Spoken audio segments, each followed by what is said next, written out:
All right. We apologize for the delay. We needed to take a short little break here in between the two meetings. It is now 7:10, so I'm going to call this meeting to order.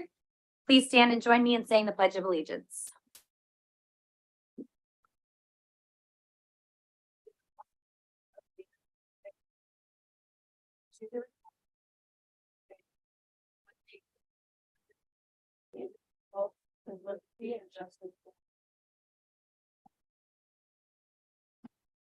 All right, thank you for bearing with us. That last meeting was a lot. We hope many of you guys tuned in, and we'll cover a lot of that same stuff in this meeting. It's nice to see a full house of people and know that people are interested in what we have to say tonight, so we appreciate that. Our first order of business is to review the consent agenda. Is there a motion to adopt the consent agenda? Madam Chair, I move that we adopt the consent agenda as presented. Is there a second? I will second. Awesome. All in favor, say aye. Aye. Aye. Opposed? Motion carries 5-0. All right. Next up is our section titled Spotlight On. It's the bright, shiny moment in our evening tonight. So, Mr. Mitchell, I hope you razzle dazzle us with all your recognition.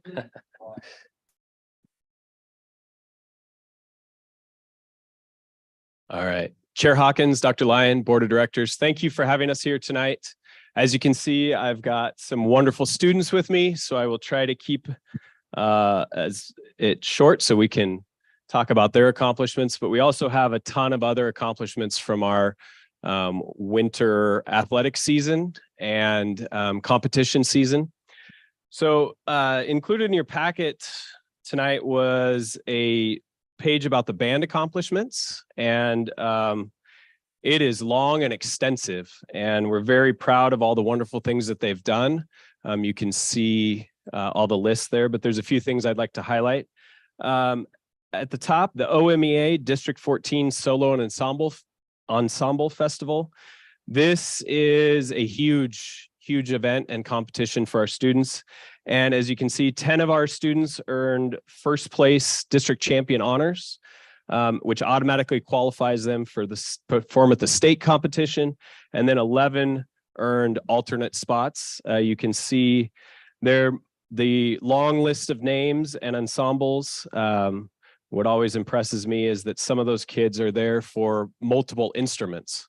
So they're not just there for one, they have multiple things that they've perfected. In addition, our wind ensemble, actually yesterday we hosted the Pacific Band Festival, and our wind ensemble earned the league championship and again gets to qualify at the OSAA band contest. And our world champion percussion ensemble earned first place in the Northwest Regional competition and second place in another circuit event. And so they continue to be a shining star in our band and choir performing arts. And so those are a couple highlights, but as I said, it is long and extensive, and we're very proud of all of those accomplishments. Moving to our athletics, we again have a very long list of wonderful accomplishments for teams, for individuals, for coaches. So I'm going to go through some of the highlights and especially highlight some of the students we have here. Boys basketball won the league again, Matthew, 5 in a row, and ended up in the second round of the state playoffs, battled Barlow pretty hard. That was a fun game to watch. Coach Tufts was the coach of the year this year. We had a few players on first team all league and a few players honorable mention as well. With us, we have the conference player of the year, Matthew Verkamp, who is also honorable mention for all state. So those are two amazing honors with all the kids who play basketball in our league, as well as all the kids across the state. Joining him on honorable mention all state was also Jared Suture. And so we had two players on that list. So great work by the boys basketball team. The girls basketball team also made the state playoffs.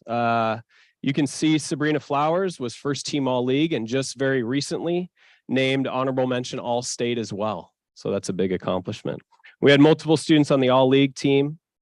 In wrestling, we had some district placers, and at the top of that is Skylar Randleman Galvan, who won the heavyweight division at districts and ended up 6th at state.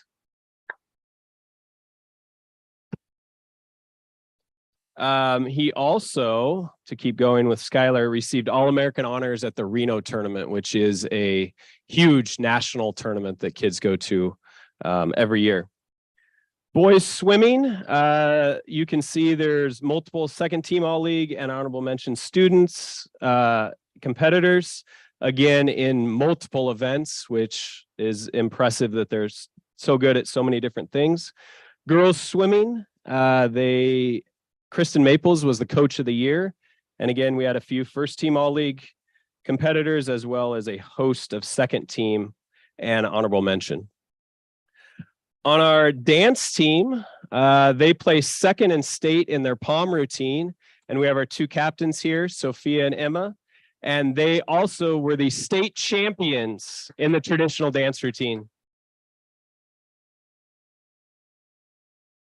And joining them and first in state was our cheer team. They finished first in the 6A division and third place in the OCAA cheer championships. So our kids are amazing. These are wonderful students, wonderful athletes, a great representative of representation of our school.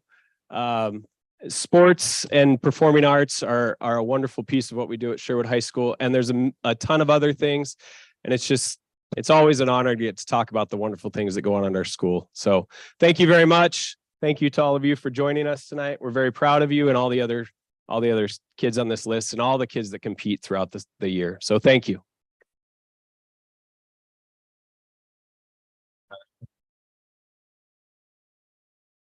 Thank you, guys. We could not be more proud of you. I don't get to catch every activity. I know none of us do, but I definitely watched that Barlow game and I definitely watched that contemporary routine. And I know you guys all think I'm a crier, but like I really cried watching that contemporary routine. So I'm not really sure how anybody who had a kid on that team watched it, but you guys were phenomenal. So way to go. Yeah. All right. It's now time for our report section of the evening. So I will let Dr. Lyons start us off. Thank you very much. This has been a rough couple of weeks for the school district as we have put forth the realities of building a budget that addresses the shortfall. And I just want to make sure that the main conversation with the executive team, with the school board, with all of us is the care and nurturing of our staff and the position that many of our brightest, most talented teachers have been put in, and some of our brightest and most talented classified staff have been put in. And they, as has been recognized, even in the budget committee this evening, they answer the bell day in and day out for our kids. And you don't see this kind of success that Mr. Mitchell just described without really, really committed adult professionals in our campuses, on our campuses and in our district. And so it's been hard, and we have a tremendous staff that continues to show up and do the work, builds the relationships with our students, really drives them, motivates them to look to the future and be what they can be in terms of our educational outcomes that we want. We're going to get deeply into that this evening, and I hope that the people who are watching this presentation this evening can transform the impact of the numbers onto the true meaning for our staff, our community, and our students regarding what the budget that we are presenting this evening will do to the performance of our school district. And so I would also encourage community members and all of us to look at the upcoming events that we have. We're in the works of, we've got some levy forums that are coming up that are all posted on our website. We're going to do some Facebook Live forums, May 1, May 8. And we're going to do our part informationally to make sure that we are providing thorough information about the upcoming election to our community. And in addition, we need to pay attention and focus also on the fact that we have 7 board candidates. We have 2 incumbents and we have some other community members. And that's important to look at what each of those individuals represents and brings to the table in regards to boardsmanship. So this is an interesting time for our community. And I'd like to just close by saying it is incredible and not to be taken for granted how this community gathers around this school district and supports this school district. And Sherwood is a very special place that way. There is a tangible connection between what's going on at the city and the school district, what's going on in our neighborhoods and our children. It's all interconnected. And that's a real strength of our community that will carry us through this spring and propel us into the future, whatever that future is regarding our funding situation. Thank you. Thank you. Ms. Paisley, would you like to share this tonight? Yes. So at the high school, we've been working on a variety of different things. This weekend, we're hosting a student versus student volleyball tournament, and all of the proceeds from that will go towards funding Mental Health Week at Sherwood High School. And we're also working on our student council elections. The speeches are going to be this coming up Monday, and everyone will vote for the new student council on next Friday. So this is actually my second to last meeting at the school board, I think. And then all the new candidates will be officially inducted in May.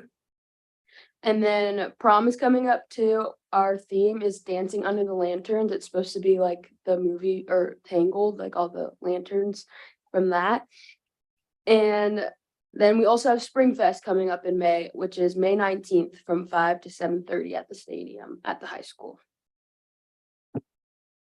Paisley, may I add also, I forgot to mention this, the track meet this Saturday at Sherwood High School, the Need for Speed track meet needs 20 more volunteers.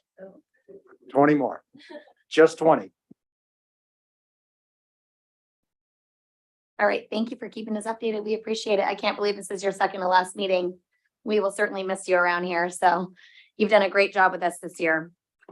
Absolutely. All right, we have City Councilor Kim Young here. Would you like to come up and give us a report? Thanks for joining us.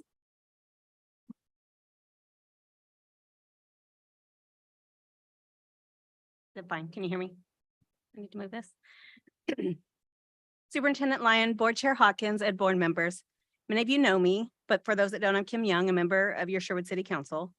One of my liaison assignments from the mayor this year is being the city council liaison to the school district. I'm here this evening to let you know of a recent resolution that was passed by city council.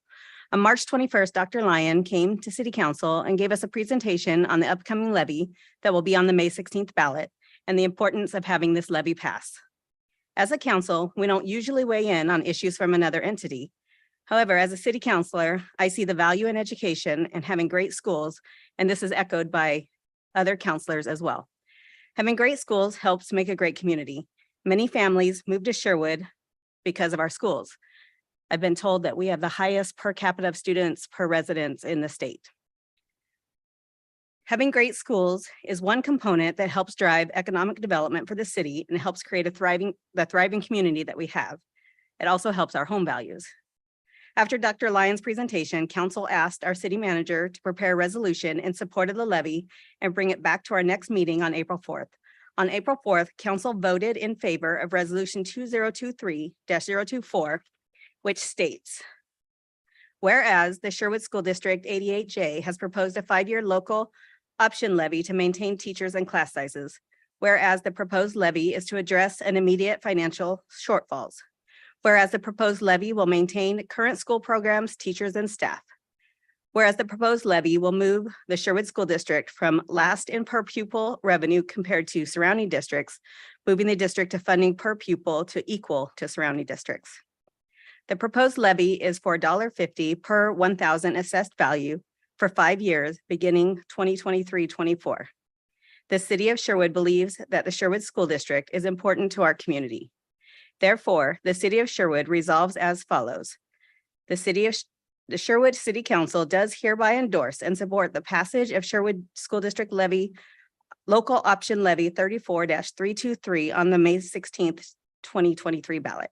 This resolution shall be effective upon its approval and adoption, duly passed by the City Council this 4th day of April 2023, signed by Mayor Rosner. So thank you for all your hard work and let's get it done. Thank you. I can't tell you what that means to all of us up here. I mean, I know since I've been on this board and since you've been here especially, we've really tried to re-engage those relationships with the city and find out what ways we can support them. And they have been very gracious with their support with us as well. And that just speaks volumes that they would even choose to do that for us. So whether or not it passes, we are incredibly grateful. Okay, I will go down the line here. Director Carson, do you have anything to say? Is there anything else going on but the levy? I don't know.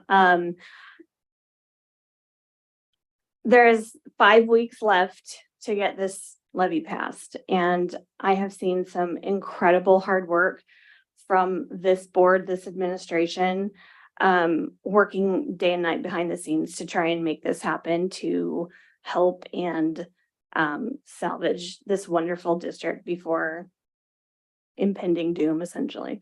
I want to encourage everyone to get involved, volunteer, canvas, signs, everything that you can to get the facts and spread the word about what this levy can accomplish and do for our kids in this town.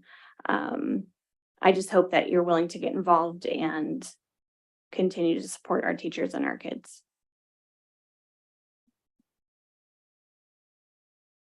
Yeah, I just would like to second what's already been conveyed. I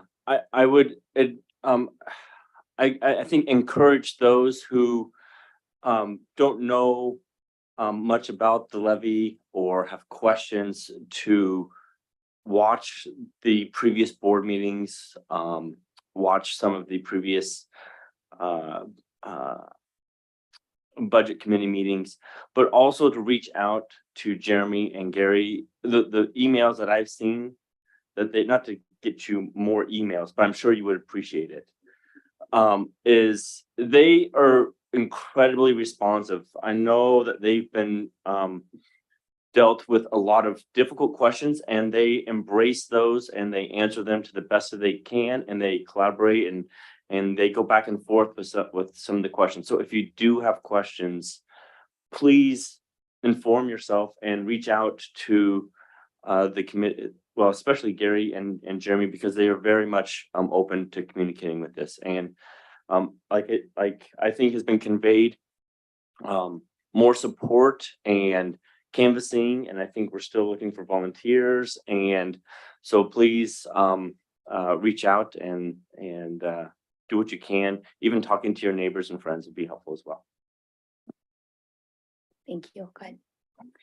Thanks. I just want to, I'll make some comments about the levy as well. But I wanted to start by just saying I spent last weekend kind of watching some of the best of Sherwood, watching the band host the championships. And I wanted to also take a moment just to recognize our middle school team. These are kids that frankly, most other schools don't field a middle school team. We had 32 kids on the floor. And if you have some time this Friday evening, come watch their show. It was stunning. It was frankly better than a lot of the high school teams I saw that day. Don't tell them that, but our high school team was phenomenal. Our middle school team is exceptional. It was just wonderful. They took first place in their division, which was well deserved. And it's just part of what makes Sherwood Sherwood. Saw lots of kids in and out of that building that day, other kids there for other reasons, whether it was taking a test or there for track practice. The high school is a hub You know, it's really where we see kind of our community come together. And as I've watched the work on this levy, one of the things that just, I've always loved this community.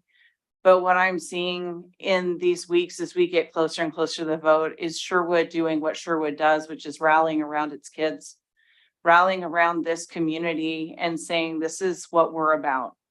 Great schools make for a great Sherwood. And the more that we work together, no matter what our other differences, I am seeing people just rally around our community, around our kids. And that's what we've got to be about, because the presentation you're going to see in a little bit about the impact of on this district without this levy is not who and what we are. Those consequences are going to last for years. We will never get back what we will lose if this levy doesn't pass. So have the conversations, just like Director Lee said, go talk to your friends and family, share your perspective, show up and vote. We need people to show up and vote, and to just get out there. And I don't normally use this space or time to talk about election matters, but this one is just too important. I'm looking at students in the front row. Their futures depend on what we do in 5 short weeks that will change their futures and what school is going to look like here in Sherwood. And we owe them the 15 minutes it takes to vote. It's a family activity. We have fun with it in our household. I hope that people will just take the time, find those 5 minutes, vote and turn your ballot in, because we need everyone to show up to make this one go. Director Thorne. So I also am going to comment about the levy because it is the only thing going on right now. We just had a budget meeting, and for those of you that weren't watching, you know, I want to prepare you that when you watch the information that's about to be shared with you, that's going to be really difficult to see. There's been a lot of information being passed around throughout the community as to the why we're here. We disagree, we agree, true information, false information, arguing about the information. You know, the beauty of all of this is that all of this information is available to everybody online. And if there's something that you don't understand, as Director Lee said, reach out to one of us and we will answer your questions. But all of that aside, I hope that when the community, because rest assured, and I will make sure this happens as soon as possible, that those slides that we're about to share will be available to the entire community. And I hope that everyone, when they look at those, they don't see numbers, but they see people. They see people, they see teachers, they see families, and most importantly, they see kids. The district has done a great job of explaining how those numbers correlate down and trickle down and affect each classroom size and each kid, and then the ripple effect of that. There is ripple effect upon ripple effect. And it was really hard to, in fact, well, I was gonna say it was really hard to keep it together watching that, but it was so hard I actually didn't keep it together. So I won't say that I kept it together, but it's gonna be hard to see. And I just want everyone to take away for a second, set aside your personal differences, set aside what you think you know, get the facts, but take a moment and look at these numbers, because it's one thing to hear about, oh, cuts, cuts, cuts. It's a completely different thing to see it come down to what it's come down to. And I do not want to see Sherwood go that direction. We owe our kids more than that. And it is a very small price to pay. And I'm going to stand by that statement. And anybody who wants to argue with me about it, come for it. I'll have a discussion with you all day long, but it is a small price to pay for these kids. We owe it to our kids to pass this levy. Thank you. All right. I wasn't going to read verbatim, but then now that I see students staring at me, I think I have to, because if I look at you, it will make me too emotional. Anyhow, every month when I'm preparing for this meeting, I consider writing something, oftentimes like Krista has in advance, to prepare for our board reports, but it's not like me. I speak off the cuff, even if I mess it up. But the gravity of this has me feeling like I want to express really clearly what needs to be said. I'm going to pull it together. I've spent a lot of hours having conversations with people all over our community, teachers, students, people who work here, seniors, people in businesses, like today at the UPS store, just random guy wanting to know. I've spent a lot of time having those conversations, and I will have them all the time. But what I really, really want is for people to get accurate information. And I'm not going to cry anymore. I want people to take the time to take the 15 minutes to find out what is accurate. And I know it's hard. I know people don't want to listen to a 2-hour meeting. I know they don't want to come to a town hall. I know they don't want to do all these things, but the information, like she said, is so available. It's out there. We want to be as transparent as possible. We want to share it with you, and we want to meet you where you're at. And we are really trying our hardest to figure out where those places are. So with that being said, I really want to make a plea to people who are listening. When I ran, I felt so much support in this community. And I felt support from people who did not know me. I had a lot of really good friends, and I had people I knew in the schools, but I had a lot of people who did not know me, and they listened to me and they said, she kind of sounds like she knows what she's talking about. And I believe her. I think she does really feel, and obviously you can tell because I'm crying. I think she really feels like she cares about our kids. And I think they trusted me and they put me in this position. And that means a lot. And I appreciate it. And even though it's a lot of time, I'm grateful. But with that being said, I'm asking those people to trust me now. I would not bring this forward if I did not feel like this is what was best for our kids. If I felt like there was some magical way out of it that would not cost this community a lot of money, I would come up with it.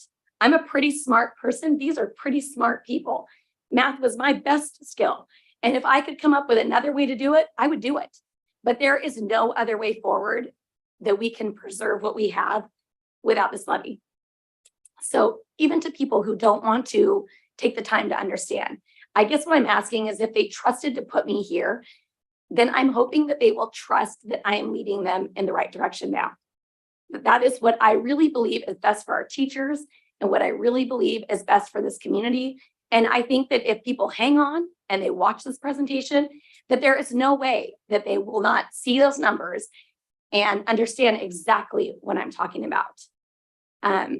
And I know I was going to read what I wrote, but I didn't do that, obviously. But also to add to that, I had lunch this last week with some students at the high school. I was invited to come and join them and have lunch. And if you've never got to do that, you are missing out because our kids are so cool. I mean, I know that like classrooms are not for everybody, but our kids are so cool. Even when you walk in, I mean, I'm just like, wow, they kind of dress cool. And like, I should have worn something different, like should have brought treats. They have cool apps. They have really cool, I mean, they're so fun to talk to, and they're so inventive, and they're so creative, and they're so energized, and they're good advocates, and they're vocal, and they're smart. And I just thought, wow, like you guys are everything so good about our community, and you're such an amazing product of our system. And to your credit, but to the teachers' credit, like that is what Sherwood has built. And I just don't see how that is not impacted tremendously by losing the number of bodies that we would be losing. So anyways, I know I could talk about this all night and we have a million things to go over, but I just would encourage people to understand, talk to kids, go spend some time in your kids' school. I mean, the the things our teachers and kids are doing are really, really remarkable. And we get really busy with our daily lives and we kind of forget that this whole world is going on in these school buildings. But I just would urge people to get involved, and I would urge you to vote yes, because I think it's the right thing to do. So that is the end of my soapbox. And now that I have gone through that very long report, we will begin hearing public comment. I read this every time, but these are public comments that pertain to the agenda. So the ones we're reading right now are just agenda related. When we have both in-person and electronic, we go between the two, but I believe tonight we have no electronic comments. Perfect. As a reminder, public comment is a time for board members to hear from the community. While we will not be responding to your comments, we are listening and often taking notes. So please be respectful and allow us that time to hear. Tonight we have 3 students who have put in comments. So we're gonna let you guys go first. And up first is Janessa Rose. Thanks for joining us. You have 3 minutes.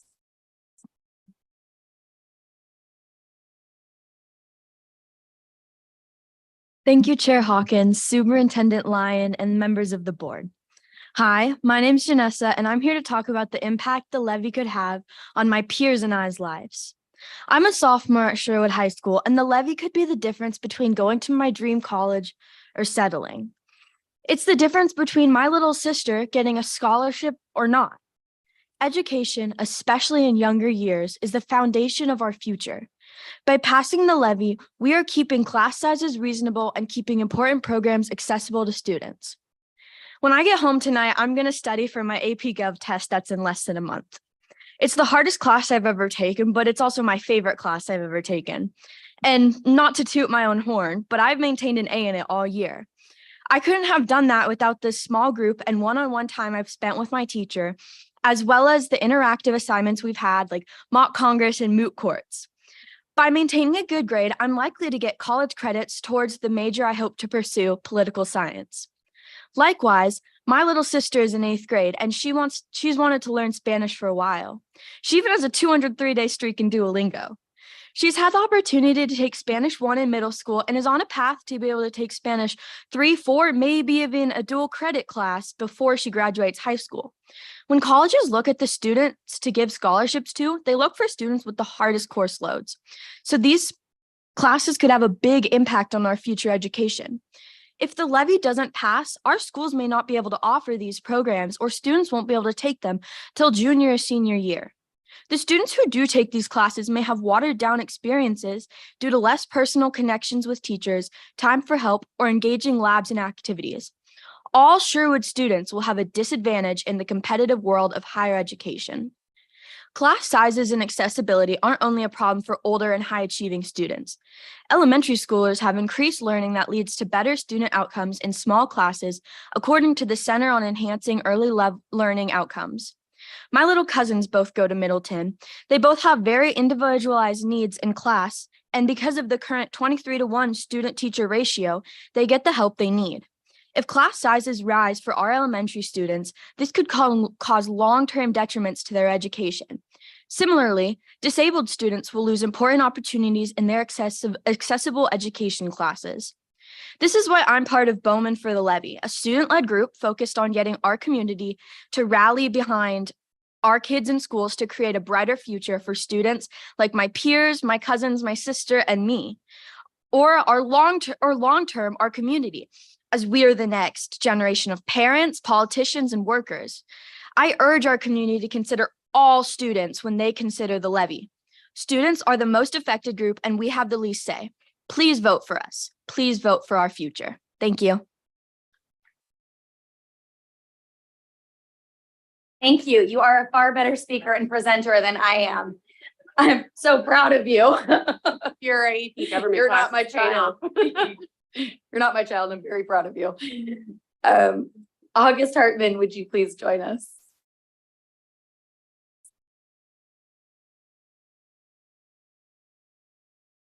Chair Hawkins, Dr. Lyon, and members of the board, thank you for your time. I'm August. I'm a junior at Sherwood High School, and the levy is a topic that's been on the minds of myself as well as a lot of other fellow students. And I'm worried about the future of my school and the future of their futures as well. I've been keeping up with the details of the levy, and so I know how affected the schools will be if it doesn't pass. I'm very involved in many after-school programs and clubs at the school. Next year, I'll be the president of 3 clubs and hopefully doing all the plays in the theater program. I love theater and the clubs that I'm in. You know, there's a reason that I'm in so many, but I'm worried about their future if the levy doesn't get passed. And also with my senior year approaching and my college I'm beginning, I'm worried about the AP and dual credit classes that I'm taking next year and hope that I'll have the option to take them. I'm worried the levy not passing will allow me to not take the classes I need in order to graduate or in order to go to the colleges that I'm trying to get into. And I won't even be affected the worst. Overall, I'm concerned for a future in which the levy doesn't pass and hope the voters of Sherwood can do the right thing and vote yes on the levy. I would also like to mention the work that myself as well as other SHS students have done on social media with the Bowman for the Levy account and accessible civics engagement for Gen Z Oregonians in an attempt to get young voters to register to vote and spread information about the levy and what will happen if it doesn't pass. Thank you for your time.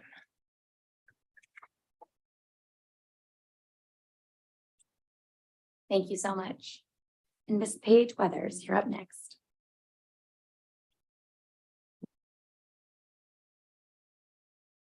Chair Hawkins, Superintendent Lyons, and members of the board. My name is Paige Weathers, and I am a sophomore at Sherwood High School. I wanted to tell you about one of my high school teachers, Mrs. Hubbard. Hubbard is one of those teachers where you always feel welcome in her classroom.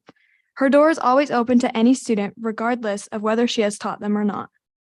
When you sit in her classroom, you don't feel overwhelmed with gut-wrenching anxiety, wondering if the teacher will get mad at you for incorrectly answering a question. Not only is she a teacher that actually teaches, but she is also a teacher who loves all who enter her room. Mrs. Hubbard meets every student she teaches, where they are and with grace. Mrs. Hubbard is one of those 50-something teachers that will lose their job if this levy does not pass. When I heard the news that so many teachers were losing their jobs, I felt like there was nothing that I could do. The only possible way for them to get their jobs back is if the levy passes. I am 16 years old, and I cannot vote, but I can use my voice to advocate for what is right. It is not right for these teachers to lose their jobs. It is not right for all 50 of them that got hired to now be fired. The levy not passing doesn't just affect the teachers being laid off. It also affects students all over the district. When people are told that the class size is increasing only affects everyone, but mostly affects elementary schoolers, they don't worry about the high schoolers as much. High school students are impacted because class size increasing leads to anxiety, talking in front of a bunch of people, which leads to not asking clarifying questions required to learn the content of the class, which then leads to lower grades and test scores. So when you vote this May, I hope you vote for the teachers like Miss Hubbard who will lose their jobs. I hope you vote for students like myself who cannot vote. And I hope you vote for the future of Sherwood School District. I hope you vote in favor of the levy. Thank you.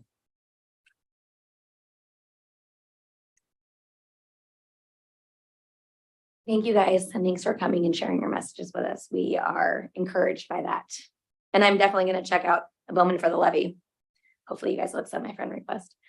I'm being serious. I am now going to invite John Dick over to the podium.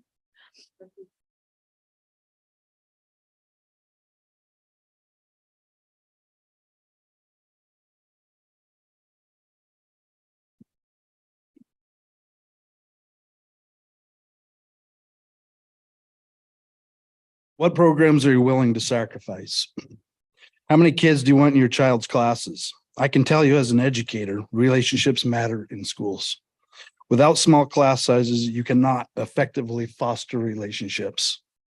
Learning is lost, programs are lost. Schools' class sizes are already too large. I loved attending Sherwood High School along with my 11 siblings, who all graduated and moved on to successful careers. As a student, we never had budget issues like we have seen in my 23 years of teaching. In 1990, Ballot Measure 5 passed. Ballot Measure 5 took away taxes from our local control. Our tax dollars are now sent to the state and they're distributed the way that they see fit. Our property taxes go to Portland, Southern Oregon, Eastern Oregon. It was not until 2001 fiscal year that school districts were able to use local option levies. Local option levies are the only way local tax dollars can stay in our community to effectively improve our schools. This was the same time in 2001 that Sherwood was experiencing large growth, requiring a bond for expansion of our schools. Other school districts were able to pass levies. We were not. We needed bonds for more schools. We've been weathering the same perfect storm for over 20 years. Growth has required more bonds, yet the need for more funding through a levy has also been needed. Growth has stopped. I've been teaching in Sherwood since 1999. Every 7 years, the state has underfunded and reduced our education system. This year was my fourth time experiencing budget cuts in my career as an educator. Next year will be my fifth. Remember, your tax dollars go to the state. Sherwood is one of the worst funded districts in the state. We get punished by the state due to having quality families. In 2009, we're able to start a pretty successful construction program at the high school. This construction program, known as the Bowman House, has gone away the past 4 years due to previous administration values and priorities. Our current leaders are putting the system into place to ensure that this does not happen to other programs. They're trying to pass this levy in hopes that maybe we can bring back the Bowman House. The Bowman House effectively had over 250 students involved. The program is something that provided Sherwood students opportunities they could not get in other districts. Sherwood CTE was viewed by other districts as a program that led the state in many areas. Now, without the levy, we will be behind neighboring districts, not just without the Bowman House, but without being able to improve and maintain our other fantastic CTE programs. Without the levy, forget expanding our future leaders' learning possibilities. Forget bringing back programs like the Bowman House. Students pursuing careers and being exposed to the trades will be lost. Once something is taken away in the education sector, it is very rarely brought back. We need to pass the levy. Thank you.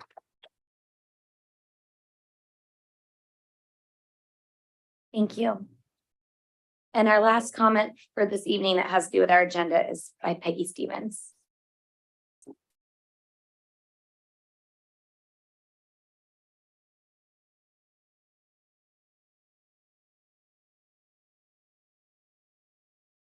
Wow, these future leaders deserve our support for education. I served on the Sherwood School Board for 11 years. Harmony was a student when I was on the school board. I would ask all our current Sherwood School Board members and those running for school board, if you are willing to go to Salem, contact our state legislators, including the one who is supposed to represent Sherwood, to advocate for funding for Sherwood schools. Each district used to be able to pass our local tax base. Then Measure 5 happened and the state took control. One legislator told me, there's no need for a local school board anymore. The state legislature is the state school board. We don't want that to happen. I used to plead with our legislators, along with my fellow school board members, to give us more money.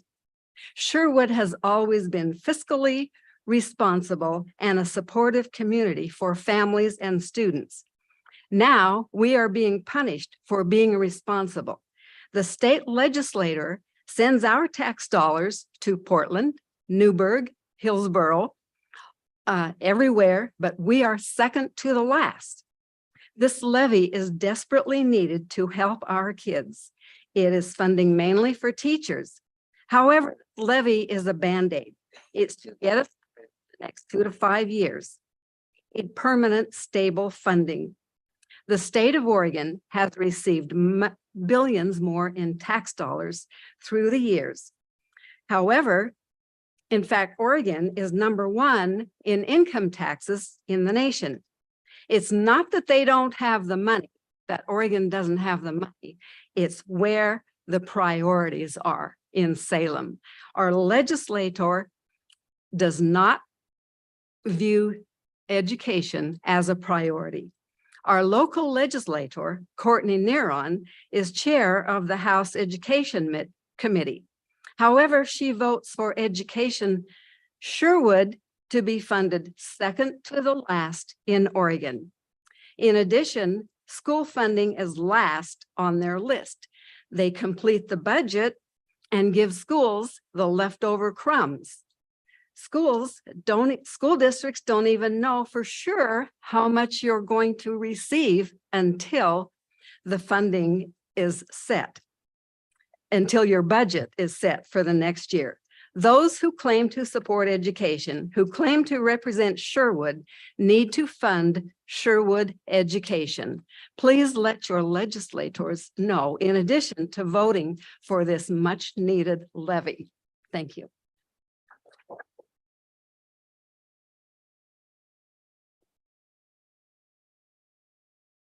Thank you to everyone that came and gave comment tonight. This concludes our public comment section for items pertaining to our agenda. Next up, we will have a presentation about the behavioral safety assessment process. Erin Gonzalez Randles, Chelsea Vukovich, and Officer Wolfer will lead this presentation. Thank you for joining us tonight.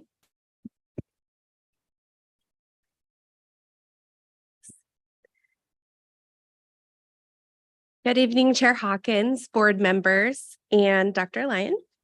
My name is Erin Gonzalez Randles, and I'm the Director of Student Services for Sherwood School District. Other than the levy, school safety is a topic that we're all thinking about. So tonight we're going to share a little bit about what we do in Sherwood to keep our schools safe. Tonight, I'm going to provide a really brief overview of what the Student Services Department does.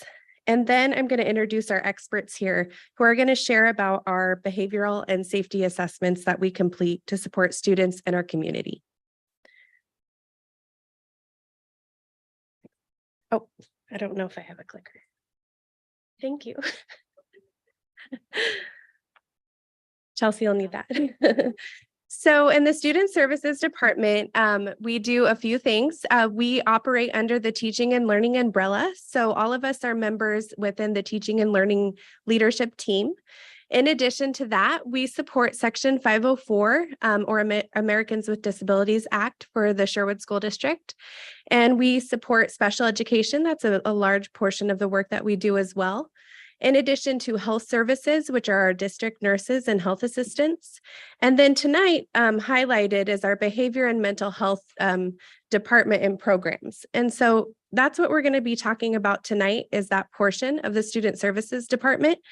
And I had the easy part introducing what we're sharing tonight. But our experts here are going to share a little bit more about our process, a specific process that we use. Chelsea Vukovich is our mental health and behavior coordinator for Sherwood School District. She's worked here for almost 10 years, and she's done a number of roles. She's a licensed clinical social worker. Officer James Wolfer is our school resource officer, and he's also a community member that participates and informs this process. So they're gonna share about this work. Great. Thank you, Erin. Good evening, Chair Hawkins, Dr. Lyon, board. I want to share a little bit of information here around our behavioral safety assessment. So we actually pulled a team together with representatives from every level to really look at how we are assessing student behavior that leads to some safety concerns. So that can include threat assessments, that can include our response to sexual incidents on campus, responses to suicidal or self-harming behaviors, and then also around drugs and alcohol, which we will be presenting on that later this year. So we did bring a team together to look at our current system and look at how can we make this more productive for our students, our families, and ultimately our school. That team, we have some representatives, Millie and Nick are both helping on that team. Officer Wolfer's on that team, and then Mike Sidlin from the high school is also on that team. So we've been meeting and kind of redesigning our system. One of the big pieces of this is just in the title. So you may have previously heard STAT, which stood for Student Threat Assessment Team, or SIRC, Sexual Incident Response Committee. Those terms will be going away, and that will all be housed underneath this behavioral safety assessment process or protocol The reason for that is that the stat circ language can be very stigmatizing, and also just labeling something from the get-go is not really a best practice. And so we are really focusing on the safety of students, both individual students, the collective student, and our community. So our behavioral safety assessment is an approach for looking at behavior, and ultimately it includes a screening process. There is an assessment and then intervention, ultimately leading to safety plans. So again, the focus really is around how do we maintain safety, and looking at how do we kind of create this integrative approach between school safety and public education, and then at times when needed or when necessary, also bringing in some of our public health systems to help support that so that these students are still receiving their education throughout this entire process.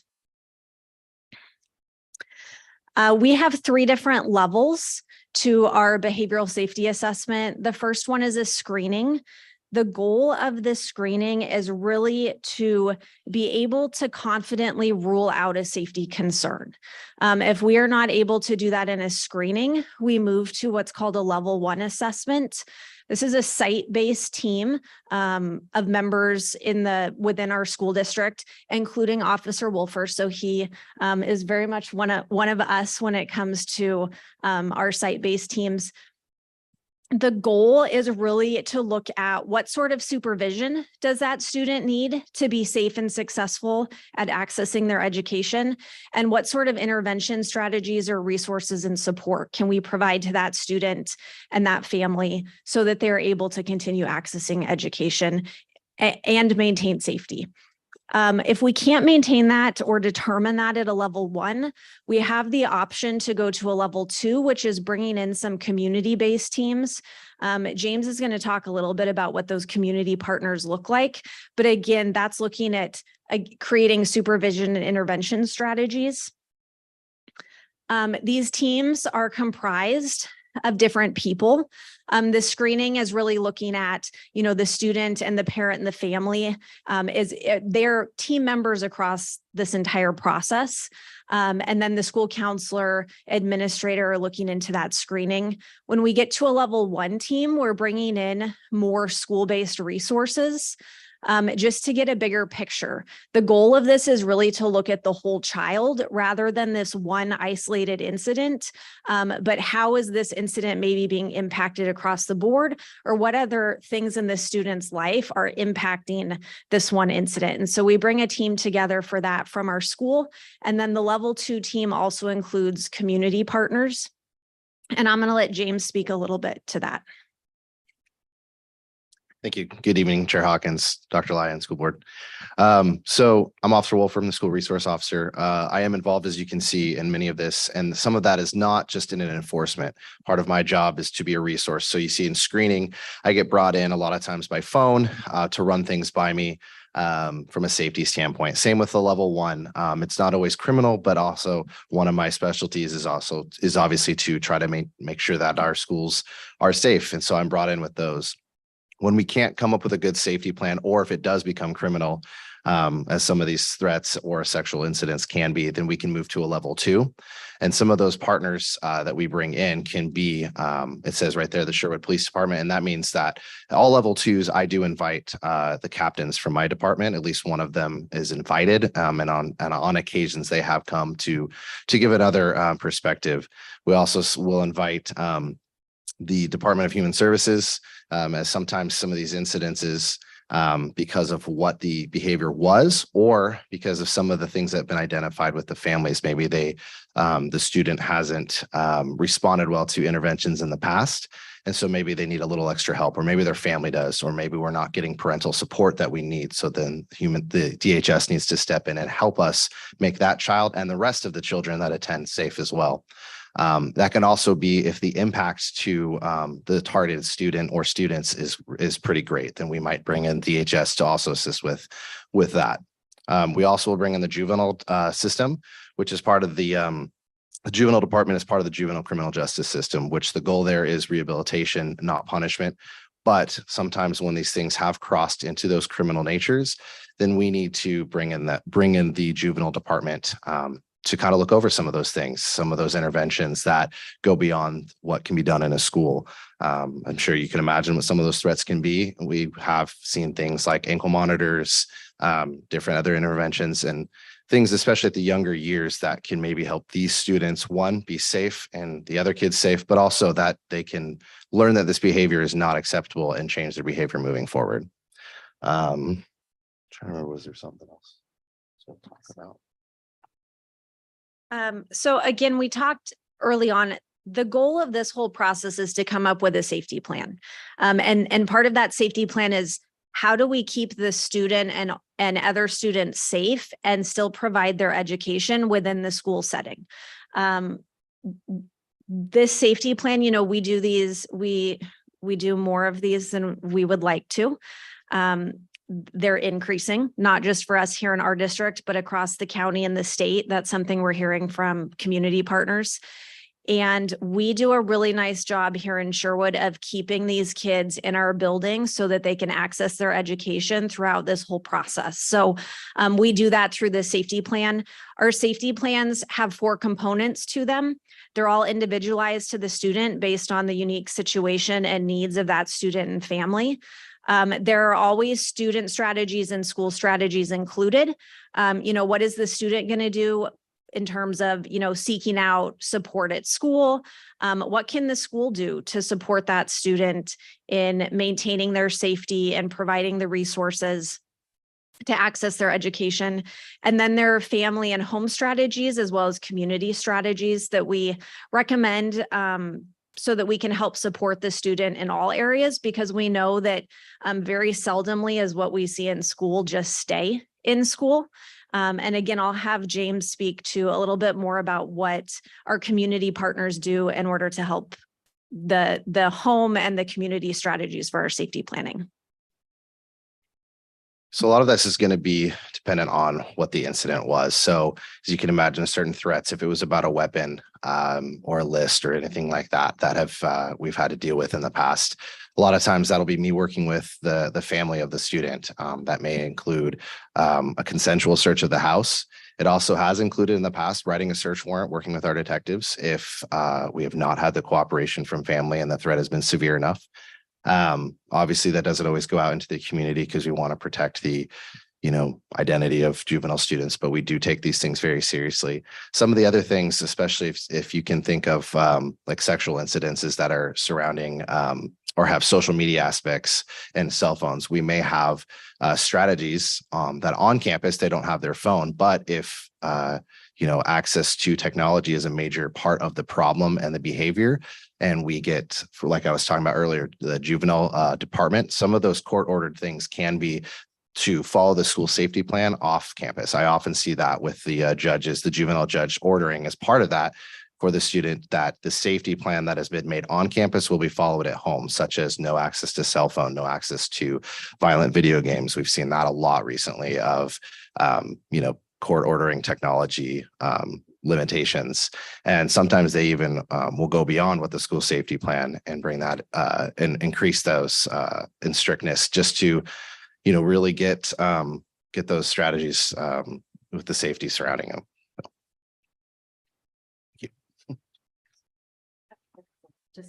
Yeah. But before questions, I just want to point out something, that these processes at each level and each stage are really thorough. And so they're not a quick process. When you're engaged in a level 2 threat assessment or behavioral safety assessment, these are ongoing for months or even years. And so these wraparound supports are available for students and our community or school setting to ensure that there's ongoing support. It's not a one-time process.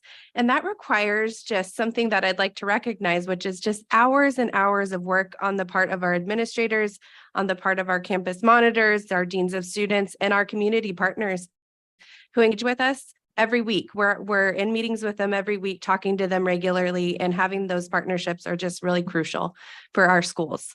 So anyway, and so that ends our presentation, and we're happy to answer any questions that you might have. Thank you. I apologize for, I would have loved to put this question up prior to, so there could have been some more, but if you want to get back with additional information, that's good too, but I do want to put it out there. So the entire presentation, talked a lot about support for the student that created the threat or did the offense or what have you, but, there's been, as you guys are well aware, there has been, a lot of feedback about, the victims in these scenarios and what types of support are they receiving and what types of support are their family receiving. Situations where there's a balance, right? Where you want to keep the access to the education, and there's that theory of, keeping the, I don't know what the right word is because we're talking, but keeping the, I don't want to say perpetrator, but keeping the student in school, eyes on essentially, because that is often the safer route to go. And there's a lot of coordination that has to happen with then, if that's the case, keeping the victim in that particular scenario feeling safe as well. And so it is established and assumed, because you guys are wonderful, that same level of support is being offered to the victims in these situations. And if there's any way to elaborate on that, that would be awesome. Yes. So absolutely. Again, when we look at these and part of moving to this behavioral safety assessment is to really look at the whole picture and the big picture, because it's not just one student. It's multiple students that are affected. And so we at times have put safety plans in for students who may have been the target or the victim, because we know that they need support, and their options in terms of safety plans look just like maybe a student who made a threat, where it may be meeting with the school counselor or an administrator or a mental health specialist if it's in the building. It can look at care coordination for community partners. And so we do all of the same, we offer all of the same interventions and safety strategies to all students that were involved in the incident, including things that we put in place in our buildings like no contact contracts and closely monitoring those to ensure that we are creating a safe space for all students involved. I can also speak. Yeah. And then also, if it does cross into the criminal, realm, then the partnership with the police department, I make myself available to the, victims' families and things like that to explain what's going on. And then once, maybe we've sent it to the district attorney's office and juvenile department, and they've made a charging decision, then they can start getting official supports as well outside of campus with victims advocates and court appointed things, so that they can get through, some of these, like was mentioned, not just the threat assessment part can last years, but sometimes if there is a criminal prosecution, that might take a year or two or longer sometimes. And so they will have advocates that are appointed to them, as well as just being able to come speak with me as well. So.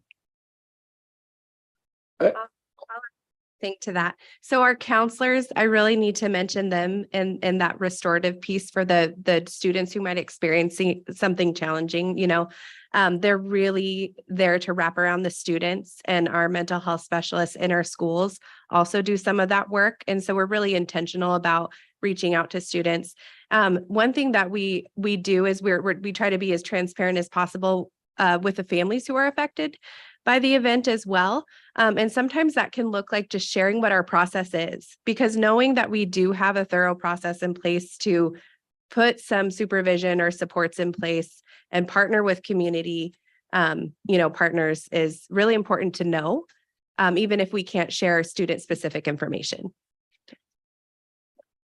So I have a few questions. So I'm curious about if there's a disputed allegation. I understand that it may take some time to investigate that. And so if there's a disputed allegation, what is kind of the process? Where does it fall in this system?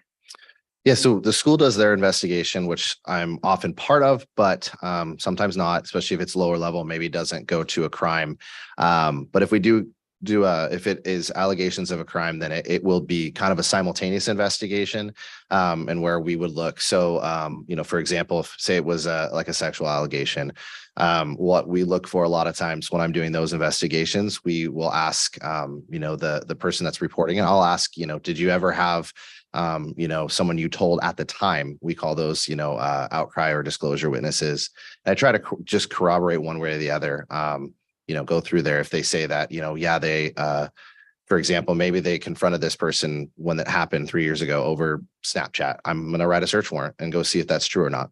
And, we might close it and say we can't prove it. We might close and say it was false, or we might close it and say, or submit it to the DA and say, hey, this is the evidence we have, and showing that, one side's more corroborated than the other. So we don't, we're going to look at it, from all angles and see if we can go one way or the other, but we're just going to take it and try to look objectively. If it's at a lower level, not criminal, then I'll, consult with the school, but that's ultimately going to be a school investigation at that point. Okay, and so during that time in the investigation where we don't know whether it's verified or not, might the person who is that the allegation is against, would they still be attending school? Would they be asked to leave? Is there a protocol where there's been an allegation and they have to that the alleged offender needs to step aside and stay out of school for a period of time? And is there a timeline for that? So I'll let someone else speak to the actual timeline, but yeah, so sometimes depending, because obviously the goal for the overarching goal for this is going to be safety for that student and for all students. Yeah. And so if that threat needs to be, if it's a significant one, we obviously are going to need to take steps to make sure that the student body is protected while we, run the facts down. So Yeah. And, really, bottom line is safety. And so every incident is going to be unique, and we're going to look at all of the information that we have. Part of our threat assessment process, or part of our, I'm still learning the new language, behavioral safety assessment process is an investigative process. And so we're going to do whatever it takes to make sure that we're safe during that period of time while we're investigating. And that might look like a number of different things based on the situation. So there's no prescribed timeline for any different event. Every one I've ever experienced in my career has been different in nature, but whatever we need to do to make sure our students are safe and our community is safe. That's what we're aiming to do. Okay. Yeah. And then a related question. So sometimes this is a little bit in my field. So sometimes I'll do violence risk assessments or psychosexual evaluations, and the person has gone to treatment, and they would be coming back, and they may be coming back into the community, and they may be from a different community. So nothing happened at school, but there's an established risk to that student, to the community. Would this program apply to that person? Would it be triggered prior to the student coming? Would it be triggered I'm curious how that would happen. We actually have a separate process for students coming from outside treatment programs. That's a pretty thorough process where we partner with outside therapists or partner with that treatment program or DHS or whatever program they're transferring from. That allows us to get a release of information, partner with the family, and put supports in place for any student that's coming from any sort of treatment or adjudication, kind of situation. It's a separate process. And, at times, a threat or an incident might trigger this behavioral safety assessment process, but we have a separate process welcoming any student and planning for any student returning from any treatment setting. Okay. I'll just also add that, if we have an incident off campus that we believe is a threat, in any way to the campus, we can still go through this process. So, and sometimes we have had those things where maybe there was a rumor that someone made a threat off campus to do something on campus, then that's going to fall under the same process. And we're going to immediately, engage in this and do our investigation and safety steps to come up with a safety plan for the student body. So. I just want to thank the team for all of their work in doing this. I think there are more and more challenges that our students are facing, that we're facing as a community. And so knowing that there is a thorough process is really a relief to me. And I hope that it is this community as well. I just for what it's worth, I assume that this is a similar process for what you go through if a student has suicidal ideation or is in a mental health crisis. And I would just love to see under the group 2 more than Washington County Behavioral Health on that list. I think the more relationships we directly have with providers that can help with just a warm and direct set of where we're going to send somebody if they're in need of help right now. I think that that's useful because sometimes the county doesn't have as many relationships as one would hope. So, thank you. Thank you guys very much for your presentation. Sorry, did you have one more thing? Thank you. I was just going to say that the something really important too is just encouraging everybody that if they hear something, then say something, let us know because that triggers our very thorough process. And so just for the community to hear that and students to hear that is information that we want to have because we want to support you and we want to support the entire school community. So thank you so much. Thank you guys for coming and sharing with us. I'm oddly familiar with this process. I worked at the jail and I've worked in res care and school counseling. So I'm familiar with this process, but I know our families, when they hear rumors, more so when they just hear rumors, they worry, is my kid impacted and do I just not know? And would the school reach out to me if my kid was one of the kids who was threatened? And I think that's really important for families to understand that these matters are confidential because they are students, they're kids. But that if their child is impacted and we believe that their kid is at risk, they will be contacted. They should not fear that we know of these things and are not reaching out to them. That is accurate, correct? That is, yes. Correct. Okay. Dr. Thorne, I think you had one more thing. Yeah, it does come up a lot, and so we always encourage people to contact the school district, but I always tell them the exact same thing. So I think it's helpful to hear from you guys that if they are really concerned, we will have reached out to them, or not you will have reached out to them. Thank you for doing that work. It's hard work. We appreciate it. Thank you. All right, up next, Marlene Carroll and Jen Leal will now lead us in a presentation regarding advanced Spanish instructional materials.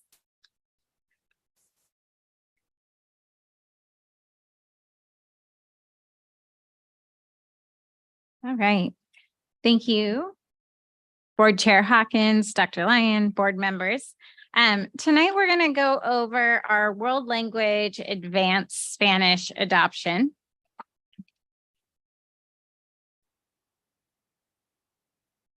Oh, too far.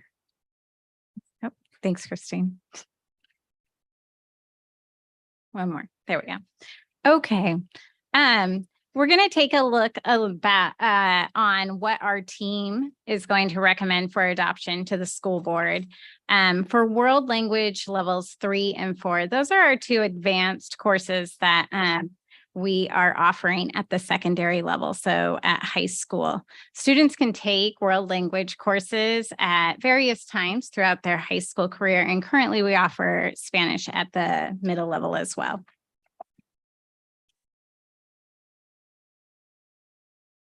Last year, you may remember, we came to you around this same time and we shared the vision for our world language Spanish classes. And that is that we will create a space where all students are comfortable and excited about learning a language.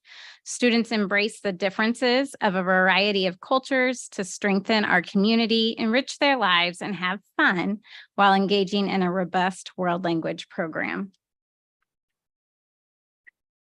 The adoption process of 21-22, we went through an in-depth process for our world languages, and the Spanish language is the one that we offer here at our high school.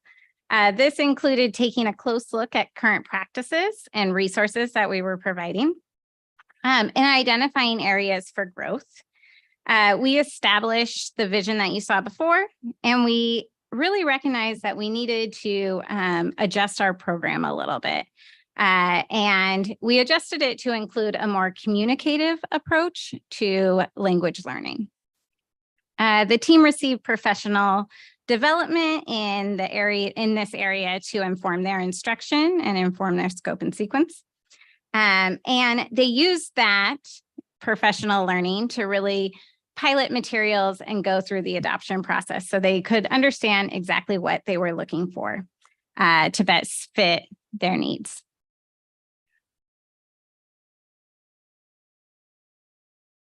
Ultimately, last year, we adopted Reporteros for our level 1 and 2 classes. We found this text to have a rich variety of real world scenarios and authentic resources to help students engage as they learn Spanish. It also helps support our transition to the communicative approach. It really highlighted that and centered that throughout the materials. At that time, there were only levels 1 and 2 available because the resource was so new. And so we weren't able to adopt level 3 and 4. We delayed the adoption and postponed it with the Oregon Department of Education. Last year, we were not able to run level 4 Spanish. So we had some time. This year, we were able to run level 3 and we piloted new materials. And next year, we will be relaunching Spanish 4. Unfortunately, due to budget and some challenges with scheduling, we don't anticipate being able to relaunch AP Spanish next year. But we will have the Spanish level 3, Spanish level 4, and the new recommended materials for those Jen Leo is going to speak to. I'm going to turn it over to her now. Okay. We'll see. Good evening, Chair Hawkins, Dr. Lyon, Board of Directors. Thank you so much. What we are going to be recommending for Spanish level 3 and 4 moving forward is a resource called Adios Textbook. It is a highly engaging curriculum that is available totally online. So it is a bit different from our traditional resources, which is often just a textbook with an online component, which is what we see with Reporteros and many other curriculums that have been in use across all of our levels. This, however, is completely online. It provides our teachers with complete units with lessons, assessment resources, and a variety of different activities.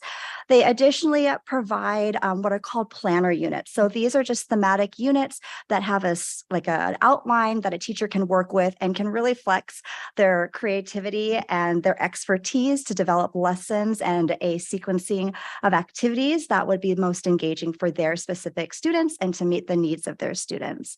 The units and resources are at varying levels and theoretically could be used from introductory Spanish and beyond, all through level 4. Obviously, we are looking to adopt this for levels 3 and 4, but it's nice to see that it has that sequencing of units. This is a slide that has some examples of some of the resources that I was able to utilize in the first 3A section this fall and winter with my Spanish 3 students. This is from a unit called Una Semana en Barcelona. And so we spent about 4.5 weeks where we dove deep into the culture of Barcelona, Spain. And students had an opportunity to really experience what it would be like to visit Barcelona. What is the culture like there? What food options are there? Transportation. What you're looking at here are some of the resources that we used. You can see an infographic, which was one of the introductory activities that we did to start the unit, where students were being asked to interpret real life language in a format that they are very familiar with seeing, as opposed to just reading a standard paragraph text. They're interacting with the language in an infographic setting. You have images down below of some of the cultural sites and tourist sites that are most popular in Barcelona, so that they were able to investigate and take guesses as to what activities occur there, where is it, does it remind them of anything that they have seen in their travels, or even just wandering around the United States and Oregon in their family vacations and make those connections between what they are used to versus what is happening in Barcelona. It also embeds different YouTube videos as well as other audio recordings that are produced by people who live in Barcelona, which is pretty awesome. So hearing that different way of speaking and really seeing what the streets of Barcelona look like, what the people look like, what they talk about, what they see and where they go, and just really become immersed. On the far right, you see one of the activities that we did to culminate the unit after researching food, travel, tourist locations, museums. Students were given the opportunity within a budget. It was a randomized budget. They spun a wheel and they had an opportunity to plan the costs of a week in Barcelona as if they were going to go and visit, which worked out really well because conveniently one of my students had an opportunity to go to Barcelona with her family this past spring break, and she was able to actually go do some of the things that we talked about in class. So that was really awesome. Here, what you have is an example of the level 3 learning outcomes, not an example, excuse me, it is the level 3 learning outcomes that we have for our students. And it really just talks about how we want our level 3 students to be at what we consider the intermediate low level within the use of their Spanish, the target language, and their cultural knowledge. We assess students on their ability to comprehend the Spanish in their listening comprehension, as well as their reading, as well as their ability to communicate both presentationally, like I'm doing now, as well as interpersonally in their writing and their speaking. Finally, we have a strong emphasis this year on this cultural knowledge. And so that ability to make those connections between the cultures of all of the different places that Spanish is spoken and compare and contrast that with their own family culture, as well as their experience living in Oregon, in Sherwood, and in the United States. These are the units that we have, or I have taught this year in Spanish 3 and will teach for the remainder of this year as we finish the B section this spring. These are just some of the many examples that I could have chosen from, but they were the ones that seemed to work best with the student interest this year, which is another one of the pluses of this program, is that I'm not tied to teaching the same things year after year after year. I can adjust, spend more time on certain units, or completely eliminate a unit and replace it with something that's more engaging for my students at that time. So we started the year off doing a unit revolving completely around games. So we talked a lot about different traditional games that are played in different countries where they speak Spanish. We also compared that with a lot of traditional games that we are used to here and how they might be adjusted or being very similar to what they do in other countries. I already mentioned the week in Barcelona. We also did a unit talking about Dia de los Muertos, which is Day of the Dead, which many students get a little taste of in Spanish 1 and 2, but really diving deep into the history and the culture behind Dia de los Muertos and what it means to the Mexican people. We started off this trimester comparing breakfasts around the world and breakfast culture, how important that meal is in different countries and what those meals look like, because they look drastically different from country to country to country. We will move on next week, actually, starting with a unit talking about street art and graffiti art and the impact, the legality of street art versus the illegality, whether or not it's considered true art or not, and what that looks like. And then we were going to finish up the year at this point studying Celia Cruz and salsa music, but my students have expressed an interest to investigate and share all different types of Latin music. And so they're going to have the opportunity to also share and investigate like reggaeton, as well as anything else that interests them. So really exciting. As we transition to level 4 next year, this is again what we will be looking to have students meet when it comes to their proficiency and use of the language. We will expect them to take a step up and perform at the intermediate mid-level. Once again, still showing that proficiency in their listening and reading comprehension, their ability to communicate both presentationally and interpersonally in speaking and writing, as well as expanding that cultural knowledge and digging even deeper.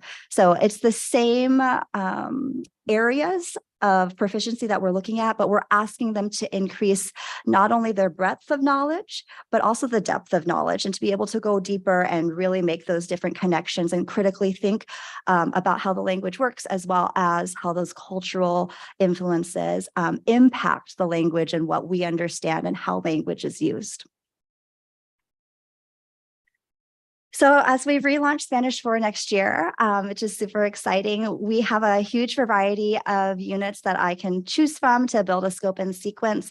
What you're looking at is just a screen grab of some of the units that are available to me within that intermediate low and intermediate mid level. And so you can see that the Spanish 3 units that I had pulled, Una Semana in Barcelona, and those types of things are coming from kind of that top section, which is the intermediate intermediate low, all the way ranging through intermediate high. You can adjust them. And then Spanish 4 units are actually going to be pulled from down below, which are units that are designed to be in the intermediate mid, all the way up to advanced low levels.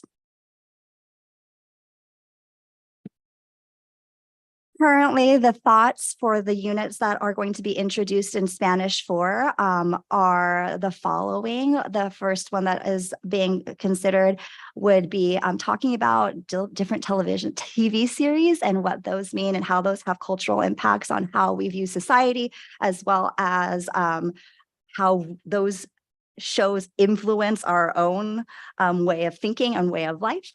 Another one, which is a big hit because it's food, anything food related is always popular, is Saliendo de Tapas, which means to go out for tapas. Tapas is a way of life and a way of eating that's primarily in Spain, and just investigating what do tapas look like and how is that deeply integrated into Spanish culture.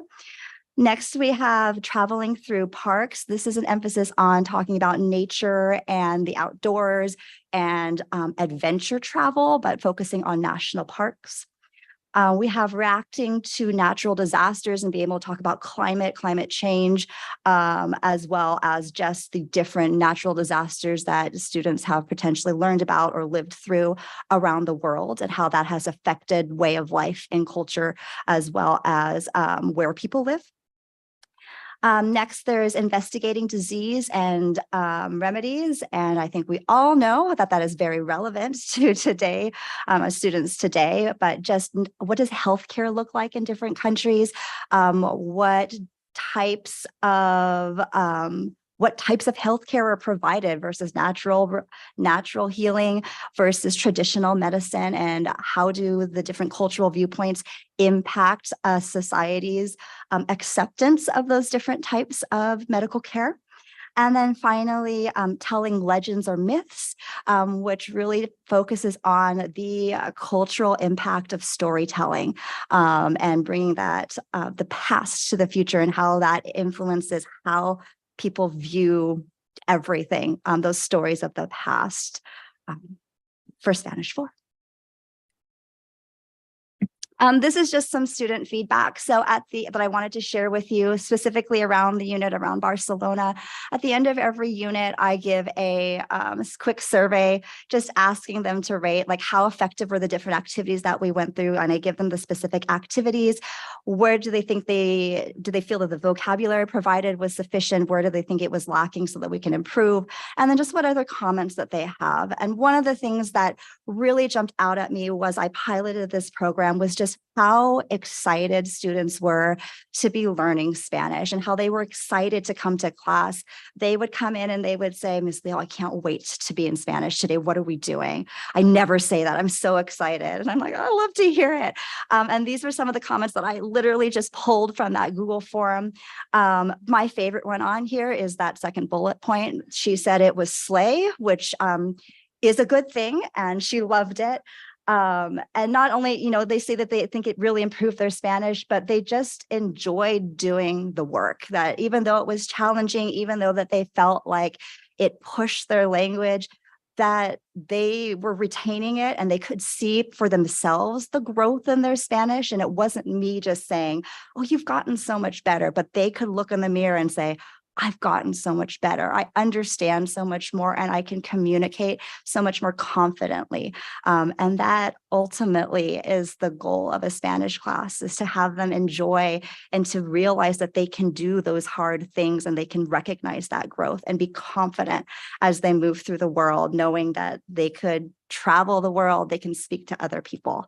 And so this has just been a joy to work with my students using this program. And I highly, highly recommend that we continue to use it in Spanish 3 and 4 as we move forward.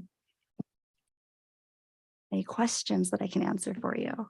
I do have a couple questions for you. Sure. So when I listen to this, just as when we listened to it for 1 and 2, I am like, oh my gosh, this sounds amazing. And like, I've never wanted to take a language as bad as I want to take it now after listening to this.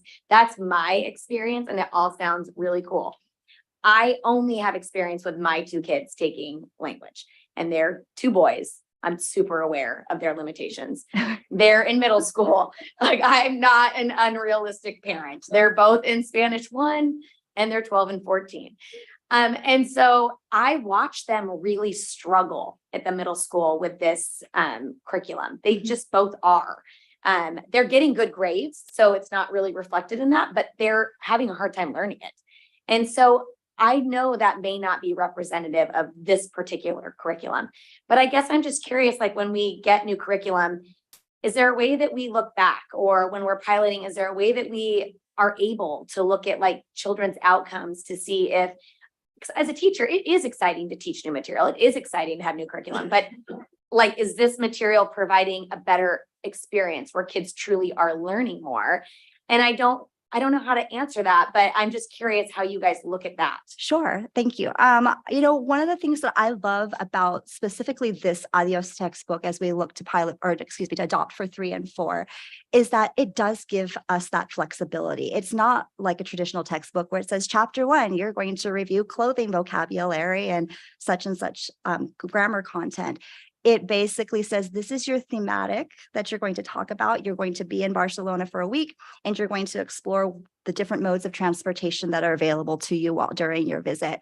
And so it gives me an opportunity to review whatever my students need. If that's the basics of what is a verb, we can do that there and say, well, we're going to talk about transportation today. And one of the things that you're going to need to be able to say is, I go. And the verb to go is an irregular verb in Spanish. So let's talk about that. Let's review it. What do you remember from before?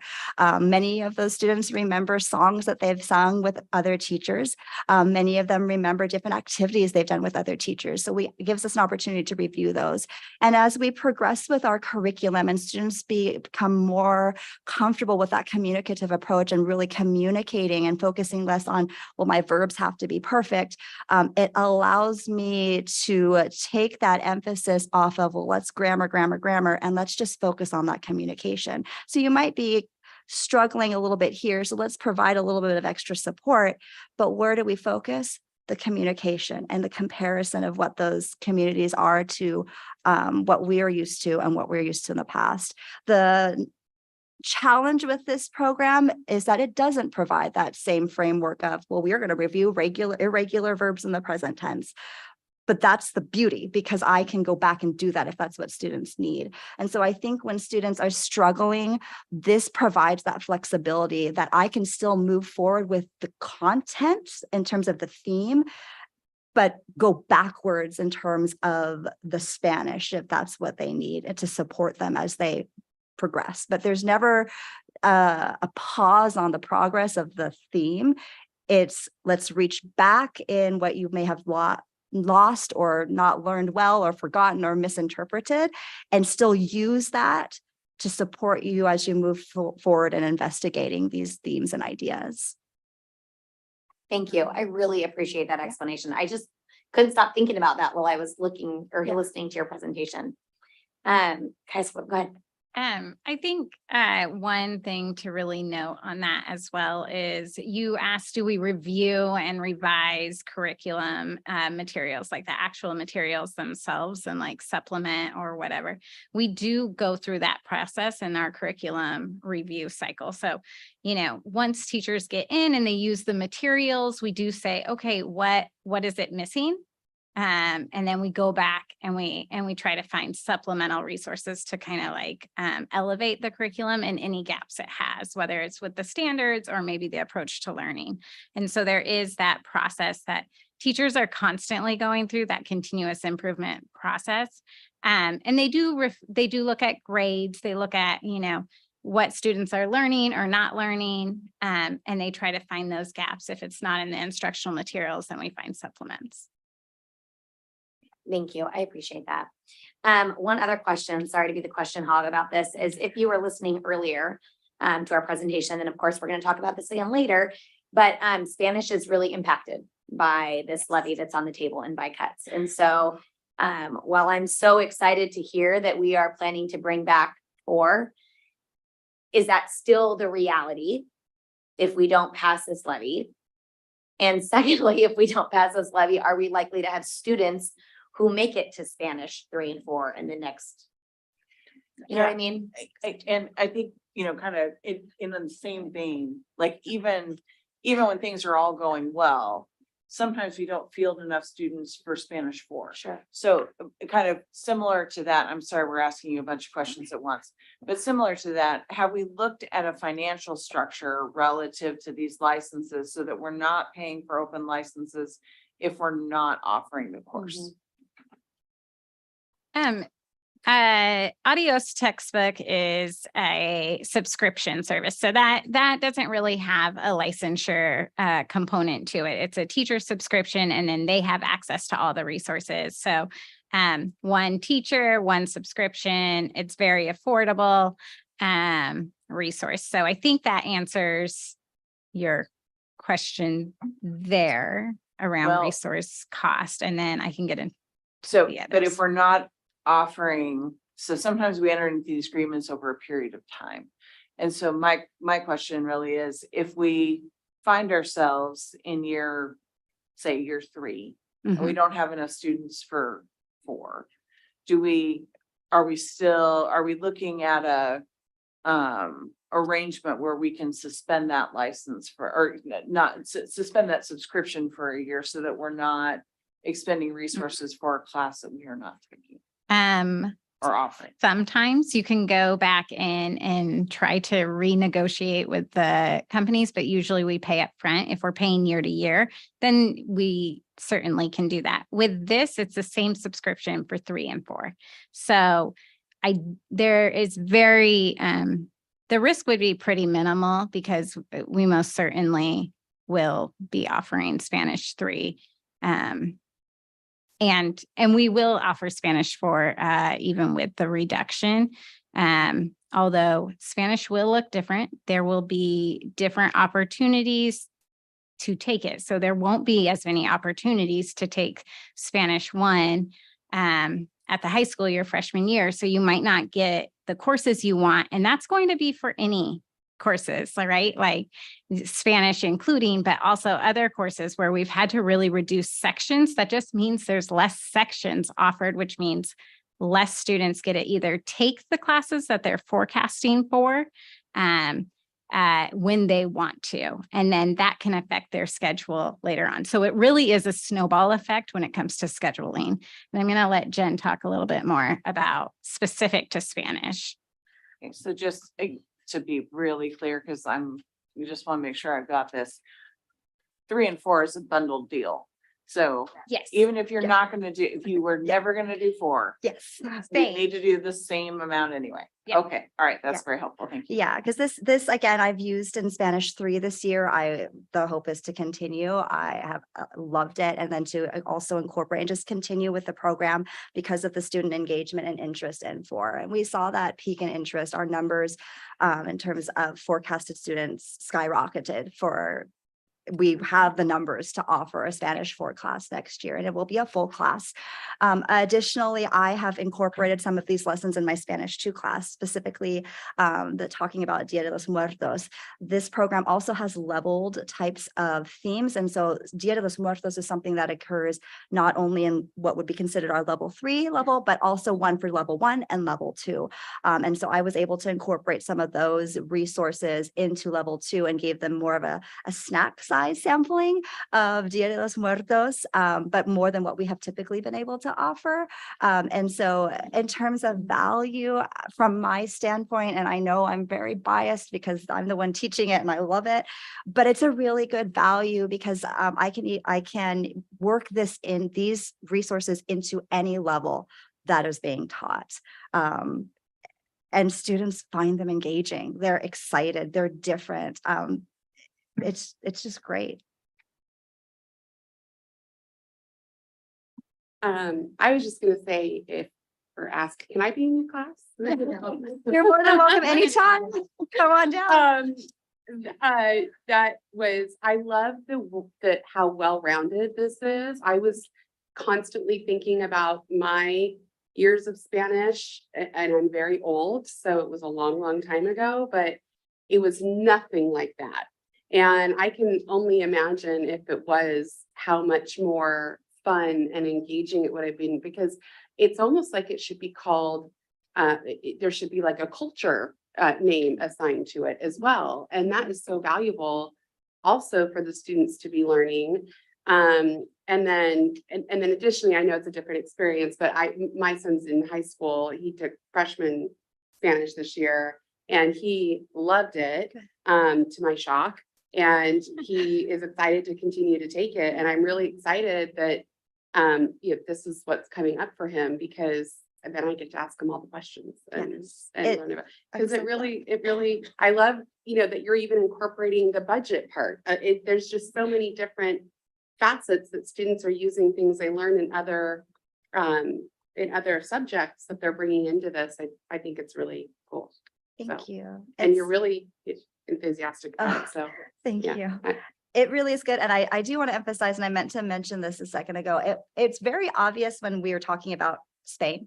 And that's one of the concerns that sometimes students even come in saying, especially my students who come from families where they may speak Spanish in the home. And they said, well, am I having to learn Spanish here? And that's not the case. We do have 2 units that I highlighted for you that focus on Spain and Spanish culture, but that is a part of the Spanish speaking world.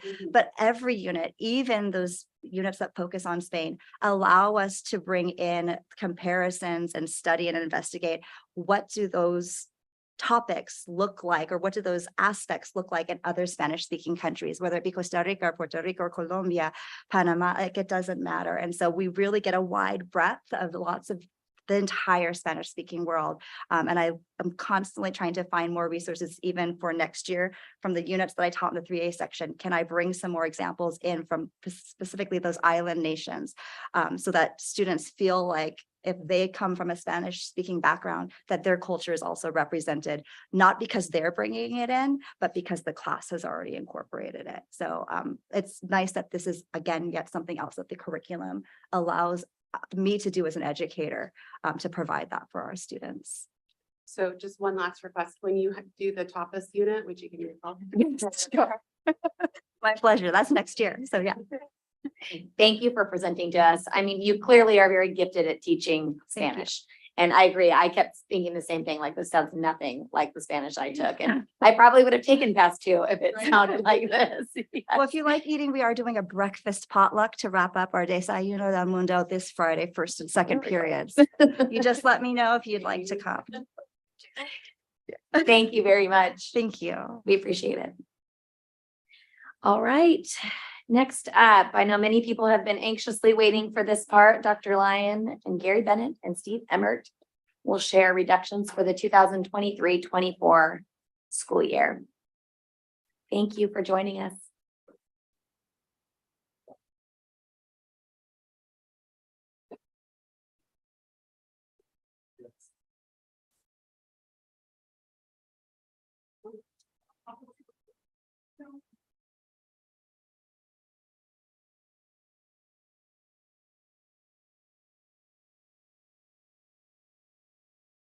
All right.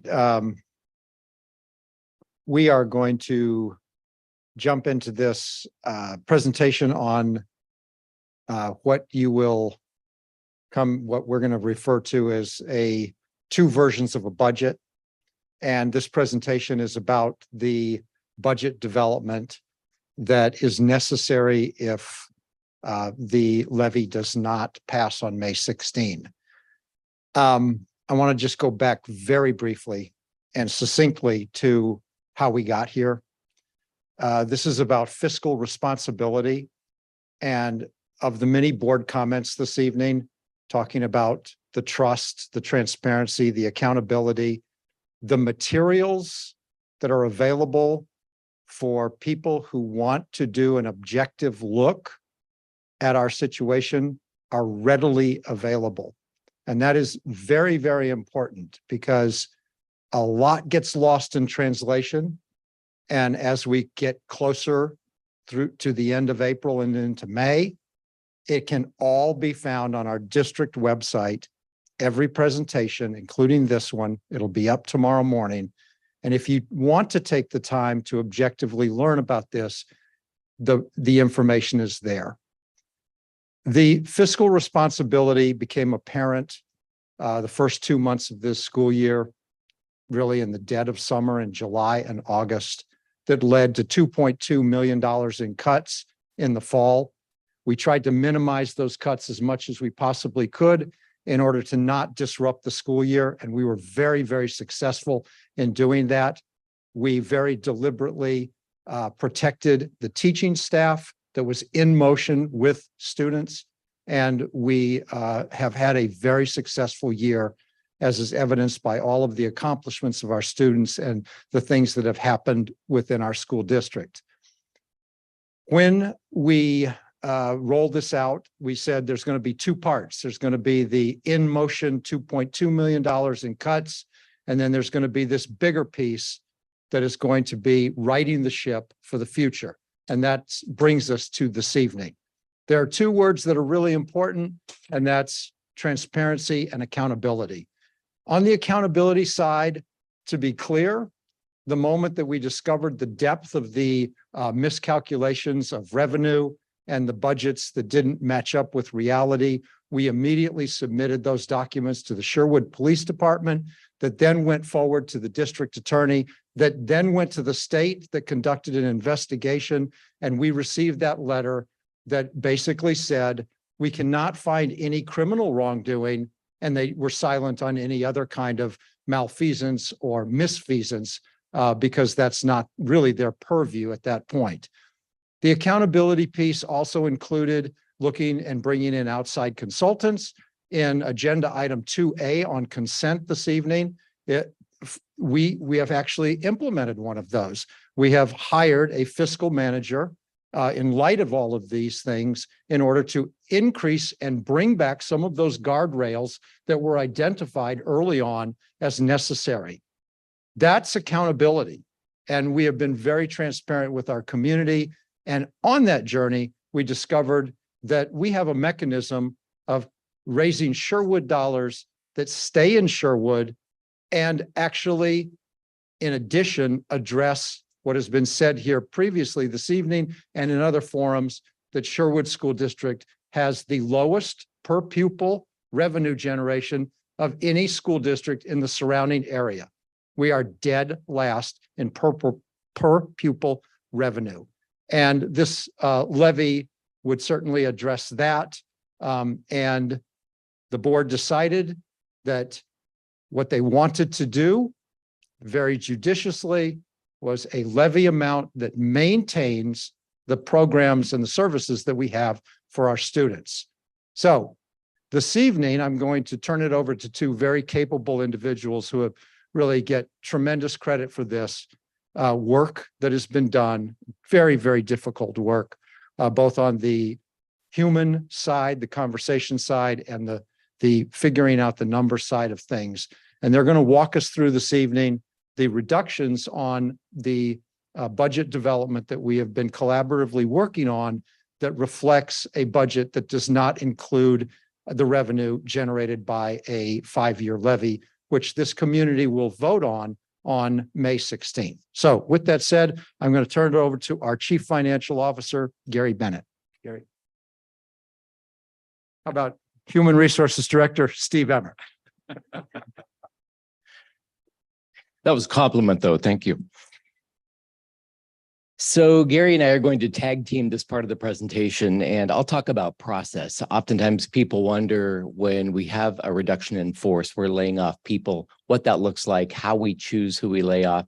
So I'll walk you through just what that process looks like, not only in our district, but in for licensed staff, all districts, and for classified staff, most districts.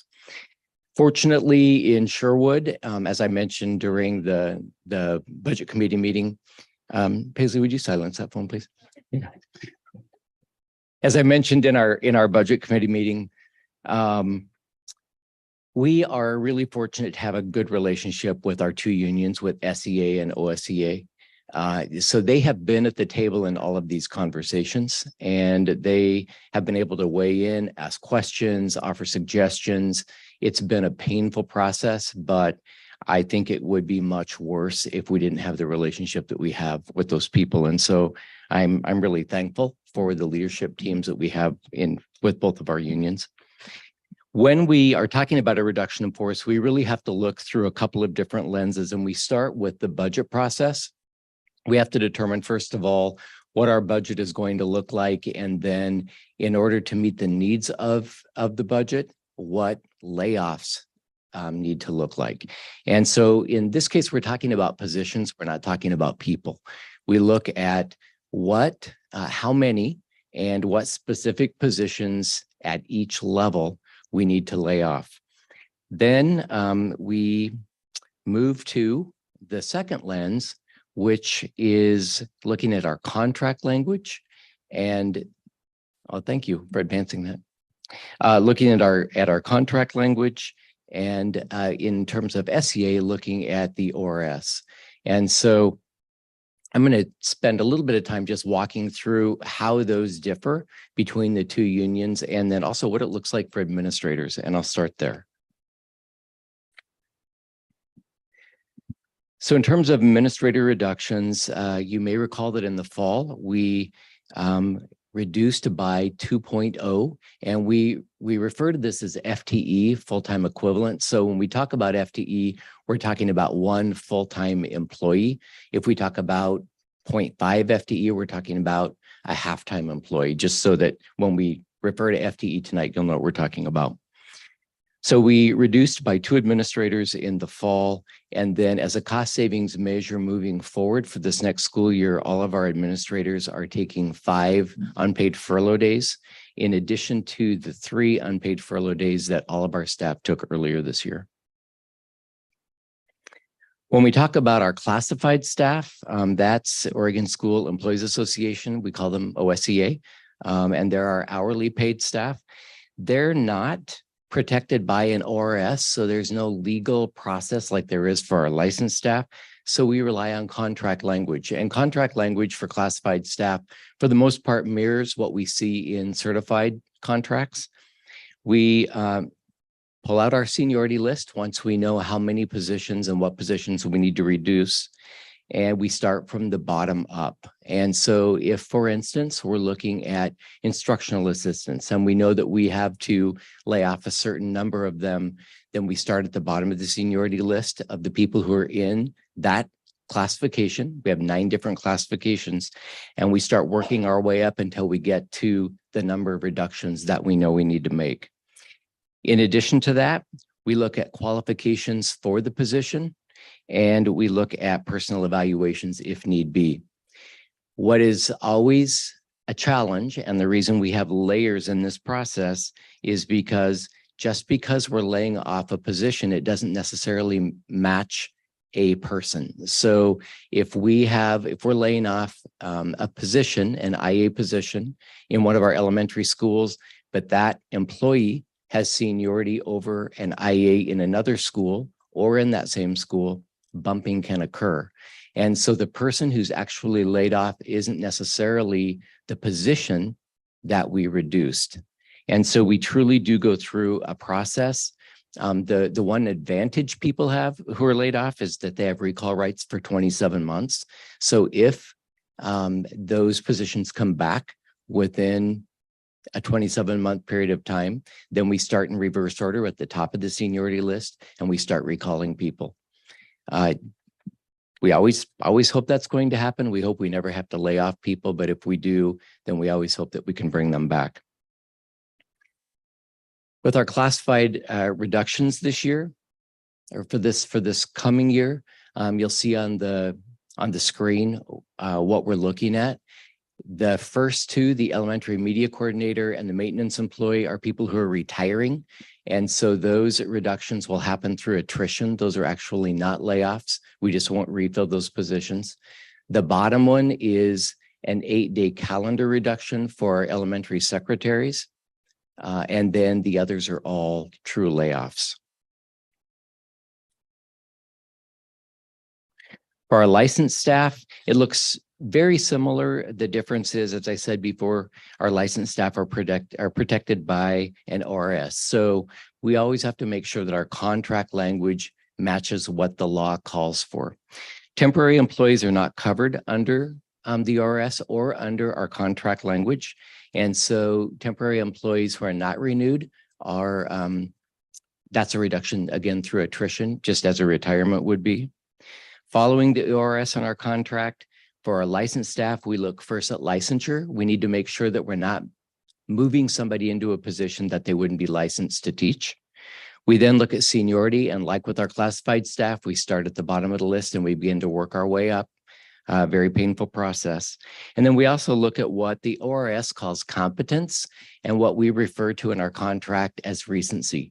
So we look to see if somebody has taught that subject within the last 5 years.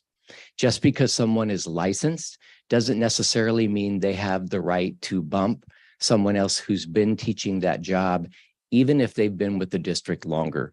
And so we really consider all of those pieces when we're trying to figure out what our layoffs truly are, where they're going to land in our district.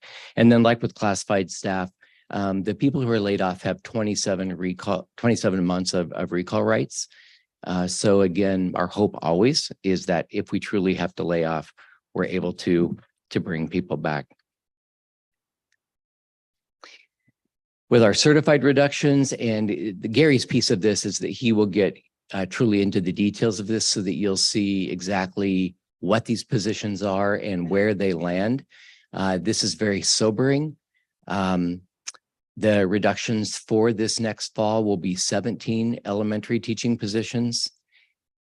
It's actually 7 middle school teaching positions and 1 instructional coach, and then 7 high school teaching positions. And when we say that, we're talking about total FTE. So you'll see, as Gary explains this, that at the high school, it isn't necessarily 7 people who are impacted. It's really more than that because it's pieces of FTE. So it's really sometimes moving people from a full-time position into a part-time position. So unless you have questions regarding process, I'll turn this over to Gary and let him dive in. I just feel like this is worth repeating because I know that there are people that are concerned that are these really real? Are we picking and choosing people based upon popularity? Are we picking and choosing people based on a variety of factors? And I think it's really, really important. I would love for you to confirm this if I'm right. It's really important for folks to know there is a prescribed process as part of our bargaining process, as part of what's required by state law. The people who have already received notice that their job may be gone if this levy does not pass. These are not selective choices on our part. These are things that we are required to do. This is not a bluff. This is not a worst case scenario. These things will happen, and the selection process here was mandated through both our contracts and our and through state law. Yeah, that is absolutely correct. It's very unlike the private sector. And if you've never worked in the public sector where there are unions, for instance, it's truly different. We have a state law that we follow in this process, and then we have contract language that we follow in the process. So unlike the private sector where they decide who they're going to keep and who they're going to lay off, and they walk in and say, box your things up, today's your last day. This is very different from that. We have a timeline that we follow.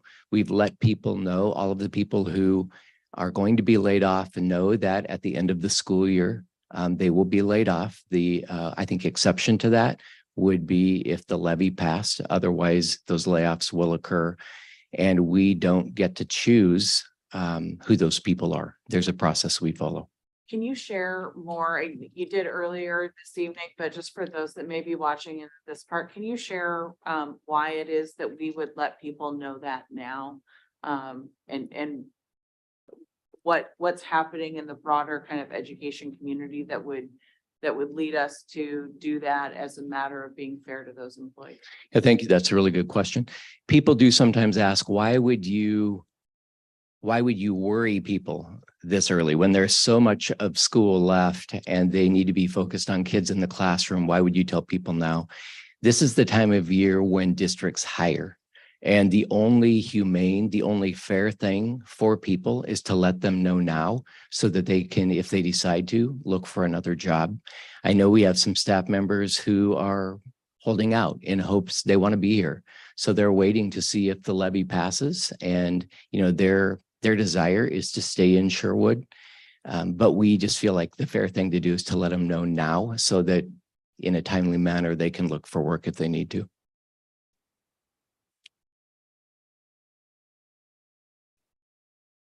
Okay, I'll turn it over to Gary. Thank you, Steve. Good evening again. So this is, I think, the fourth or fifth time I've presented this or been a part of it, been there when another principal presented, and it doesn't get any easier. What's in this is coming up in these slides is painful for the kids. It's painful for our staff, our culture, our whole community. And I'll walk you through it again. And if you have any questions, please let me know. And this is just always a hard thing to do. So the classified reductions at the elementary for next fall, we did have a media coordinator, as Steve said, who is retiring. And so we took that one through attrition. We also added a 10% reduction in instructional assistants. That was not through attrition. Those are people who will be laid off and students who will not be served by those staff members.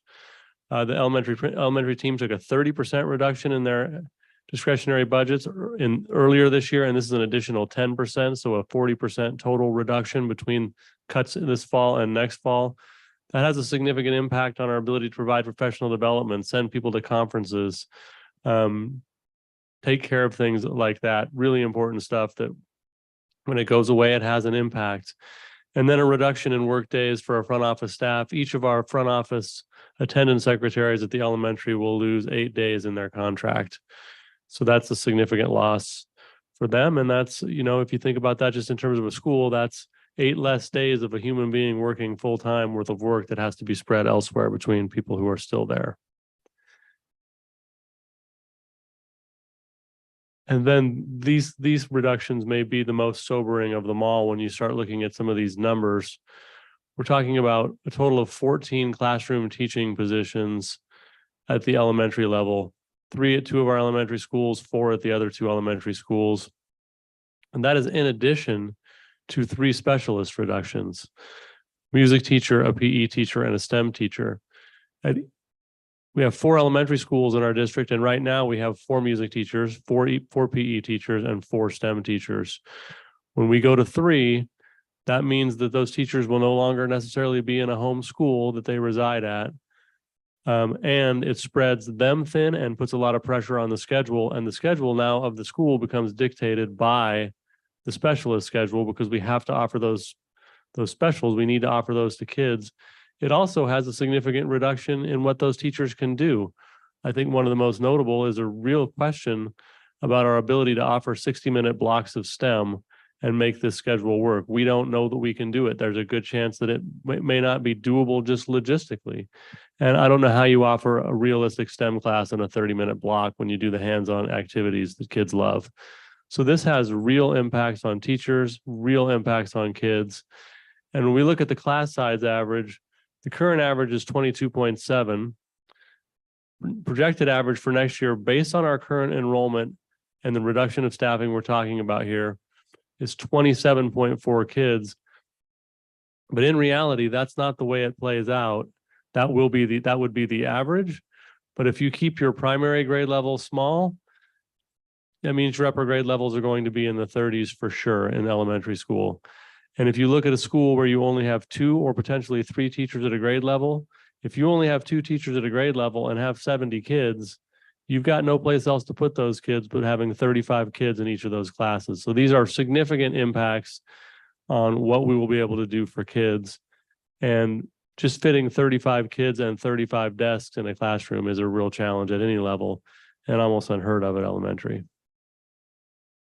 Can I just pop in here for a minute? Of course. I I probably should have even said something earlier, but I look at the specials and it's just my opinion, and people in Oregon may not share this opinion, but I feel like our kids already have so little access to these programs. Like, I wish our kids could take PE every day. I wish that they had way more access to music. I wish they had way more access to STEM. And I know we do a good job. We do as good a job as most other districts and better than many. But I just think of that impact and how hard it is to get a group of kids together and truly try to teach them a lesson or a new physical activity or an instrument or a song and have less time together. And the ripple effect of that lack of learning, it's just such a massive impact on those kids. And they look so forward to specials. I mean, my youngest child can tell me what her special schedule is tomorrow, even though I still cannot figure out the pattern for it. Like they know and they look forward to it and it's important to them. And so those teachers are so important to our kids. And so I hope it's not easy for people to say, well, they'll still get some music, because these are big impacts to those kids. And furthermore, and we talked about it earlier too, but these class sizes, it's a big impact. I mean, I shared earlier that I volunteer in my kids' kindergarten class, and it is really hard for those kids to learn how to read and to hold a pencil and appropriate social emotional skills in a classroom. And those teachers do such an incredible job, but it is hard with the kids they have now. And I think they have great class sizes right now. I'm proud of those class sizes, but I don't know how they even get close to teaching what they have now with an extra 5, 6, 7 bodies in their classrooms. That's just hugely detrimental to those little kids. It has a significant impact on what can be done. It's hugely detrimental.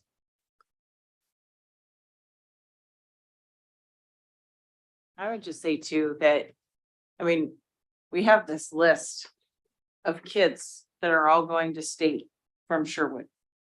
This doesn't happen in your last year of high school that you get on this list. It starts at the elementary school and it builds. I mean, the music program builds and it engages kids and it keeps them in school and gets them excited to go to school.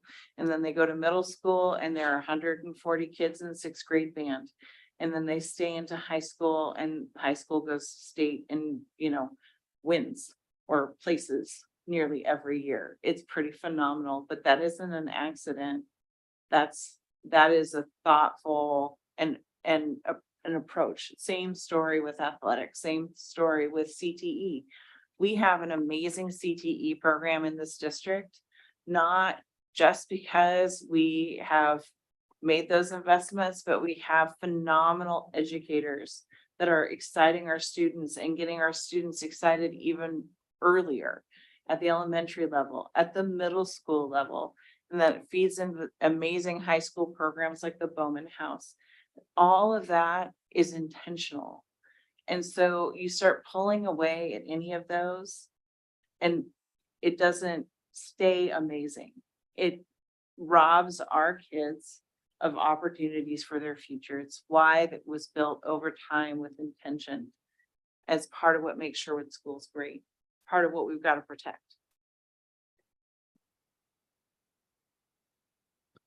And it doesn't get better as we go up through the levels. To be sure, it is deeply ironic that we just saw this great presentation on our advanced Spanish options, and here we are talking about eliminating Spanish at the middle school with the reduction of a Spanish teacher and all the other teachers. 2 science teachers, you reduce 2 science teachers in a middle school.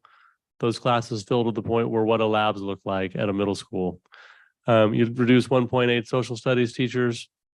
I can tell you as a social studies teacher, some of the most profound learning came from some simulations you would do. We used to do this government simulation where kids actually walked through the process of how a bill becomes a law and what that looks like. In the years that I had, I started teaching the same year John did, the year before, actually, I got you by 1. And when we went through a reduction cycle, I've been through several as well, the same exact ones you've been through from different lenses. All of a sudden, I had enough kids in my class where I couldn't do that simulation because I couldn't find a role for every kid in the class. And we went back to more traditional methods of teaching, and it had a significant impact on kids. I don't know exactly how that plays out with kids here, but it will look some ways like that when you start adding these class sizes. This is a significant impact on kids. And it's a significant impact on teachers as well, because there's the same number of kids with a higher level of need than they had 5 years ago, and a whole lot less bodies and teachers and classified staff to help those students. And so this is an impact that is pretty significant. And I'm only saying it as the middle level because I was an 8th grade social studies teacher. That's where it made sense for me to tell this story, but that impact is significant. Gary, I just want to restate and confirm. We're talking about 7 FTE, but well more than 7 humans that are impacted in these positions. Meaning that, I'm sorry, I want to make sure I understand your That there question. are- That when we're reducing the avid teacher and social study teacher by 1.8, that we are impacting more than just one person. We're impacting multiple, more than 7 FTE translates into more than 7 people. Yeah, there's actually 9 total teachers at the middle school who will lose their positions because, and they will somebody from other schools will actually bump into their position. So the middle school will actually lose 9 total teachers in this. And some of these fractional FTE impact people in a different way, more so at the high school than the middle school, but absolutely it impacts more than the total number of full-time equivalents, because part of those are part of a person. And that, I think the important thing for us to think about in terms of impacts to our kids, we know more and more now that relationships with kids are what keep them engaged in school, in kind of if they're struggling at home or they've got crisis going on, and that's the trusted adult in their life, that's when we lose and we break those relationships, that has a real impact on student learning.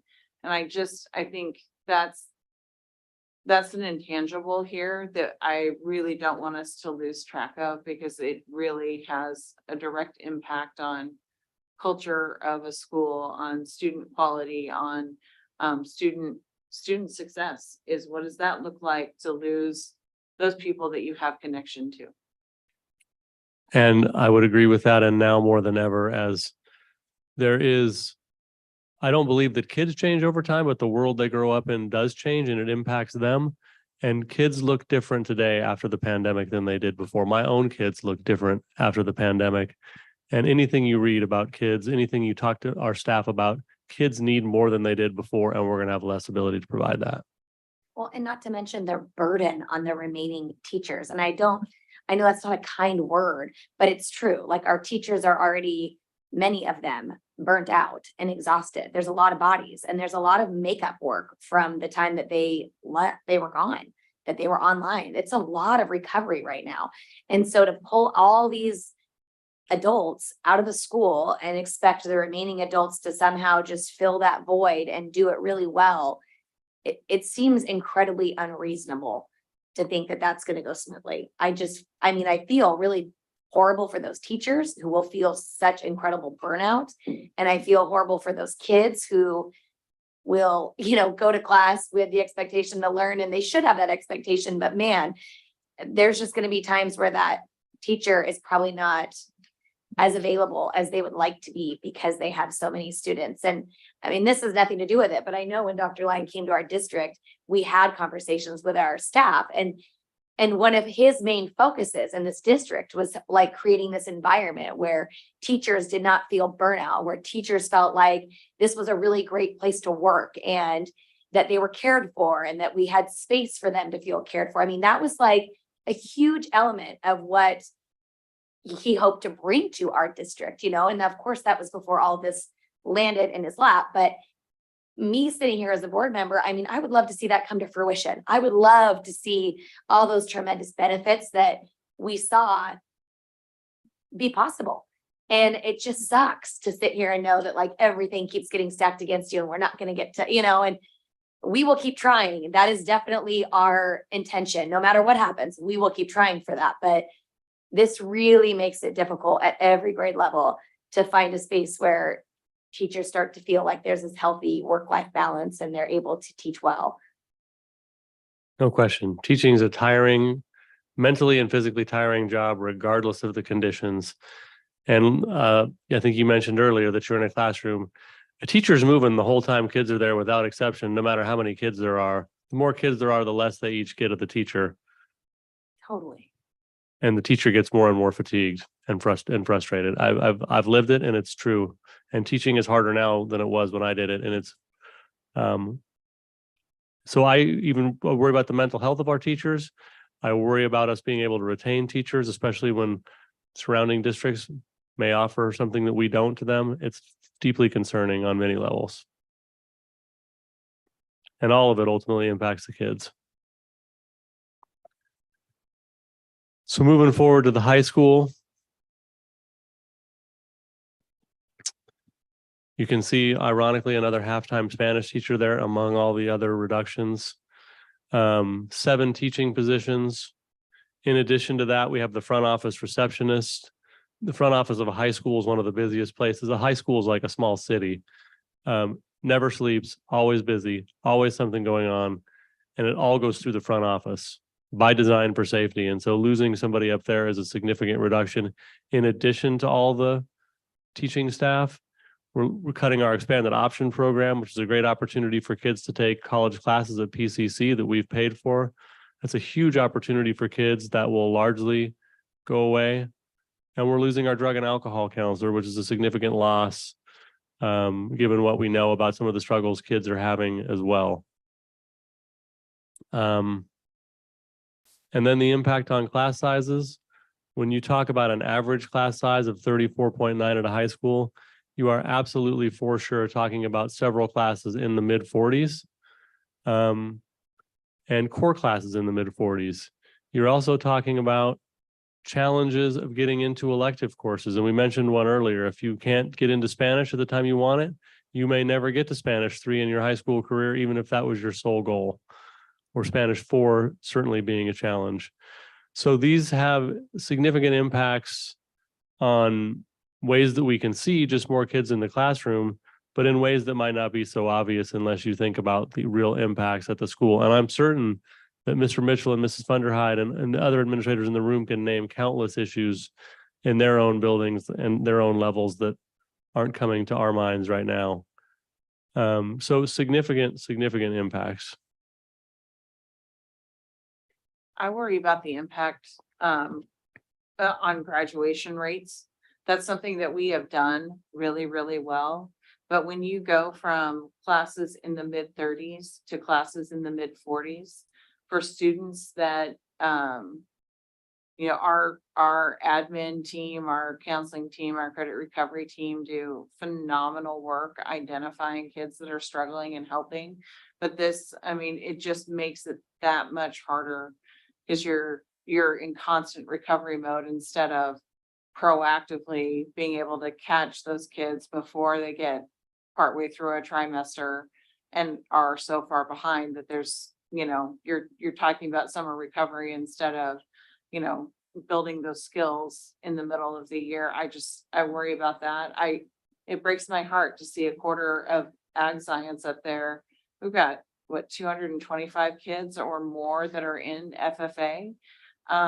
There's a great article that was shared with the board today about a partnership with the Woodburn Shoe Tulip Farm that is amazing example of us giving kids opportunities that they don't get elsewhere. That, you know, I fear starts to ebb away with these kinds of cuts that impact all kinds of kids. It just breaks my heart. Well, and not to mention, I mean, really, I thought a lot about these cuts and like Paige sharing with us earlier. Just like that kind of anxiety or fear of a student not wanting to raise their hand or ask a question because their class has gotten so much larger. I really hadn't thought about that. And that it breaks my heart to think that a kid who normally may just do okay and plod along, and I don't know what kind of a student she in particular is, but I can think of so many students. I can think of my kids. I don't think a few more kids or it gets a little busier. I don't know if they would raise their hand because they might feel more uncomfortable. Those are effects I don't think that you just think about necessarily. And I definitely worry about the learning for those kiddos. When you talk about core classes being in the 40s, and the load that those teachers are going to have to bear with lesson planning and grading, and I don't think that's even a sustainable thought that will trickle down into the classroom environment at no fault of their own. And it will impact the learning environment for sure. These are all things that I mentioned earlier in the budget. When people are looking at these are not just numbers. These are not just, you know, one here, one there. This is a collective disaster for our district. And these aren't numbers, these are people. And they're teachers that are teaching our future. And we have to remember that when we're looking at all of these numbers, the kids are who are going to be the most impacted, because we have great teachers. And I know that they will step up to the task and they'll do the very best that they can, but everybody is only capable of so much. And so they will do the best that they can under those environments, but it's going to affect everybody, from the administrators to the teachers to, most importantly, the students. And, you know, I mean, yes, that you mentioned the front office, that place is a zoo. Every time I'm there, it's bananas. And I can't imagine there being one person there to manage all of that. That just, it doesn't, and it is a safety issue. And so there's just so many, like I said, ripple effects of this that really need, I mean, I would love to just start writing them all down and putting them out there for everyone to see, because they're just, the more you think about it, the more you come up with.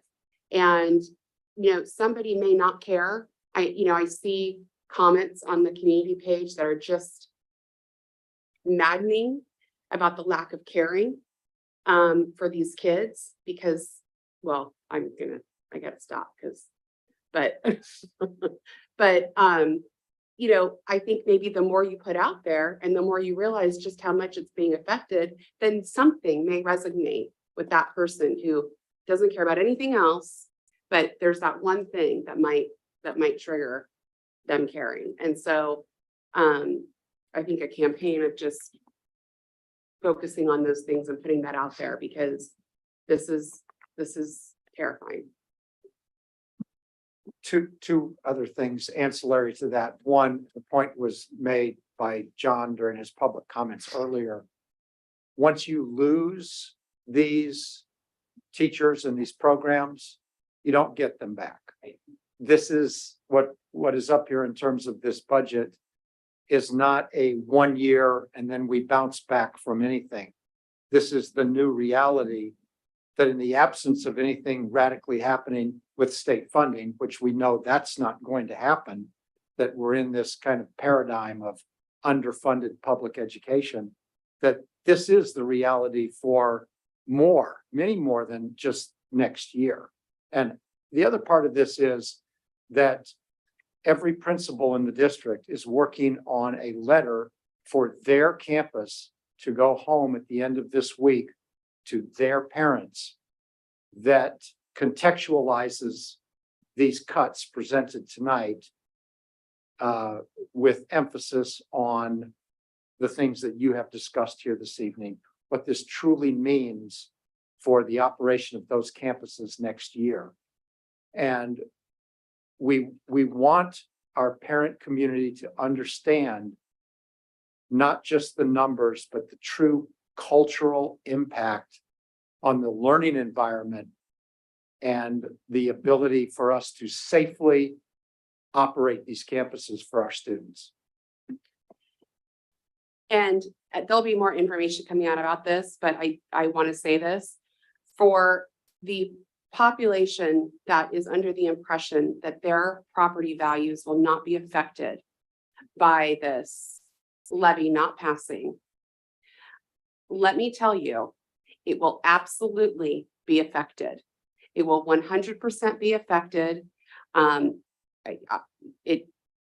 your research. There's research that's coming to be provided to you, hopefully very soon, probably next week.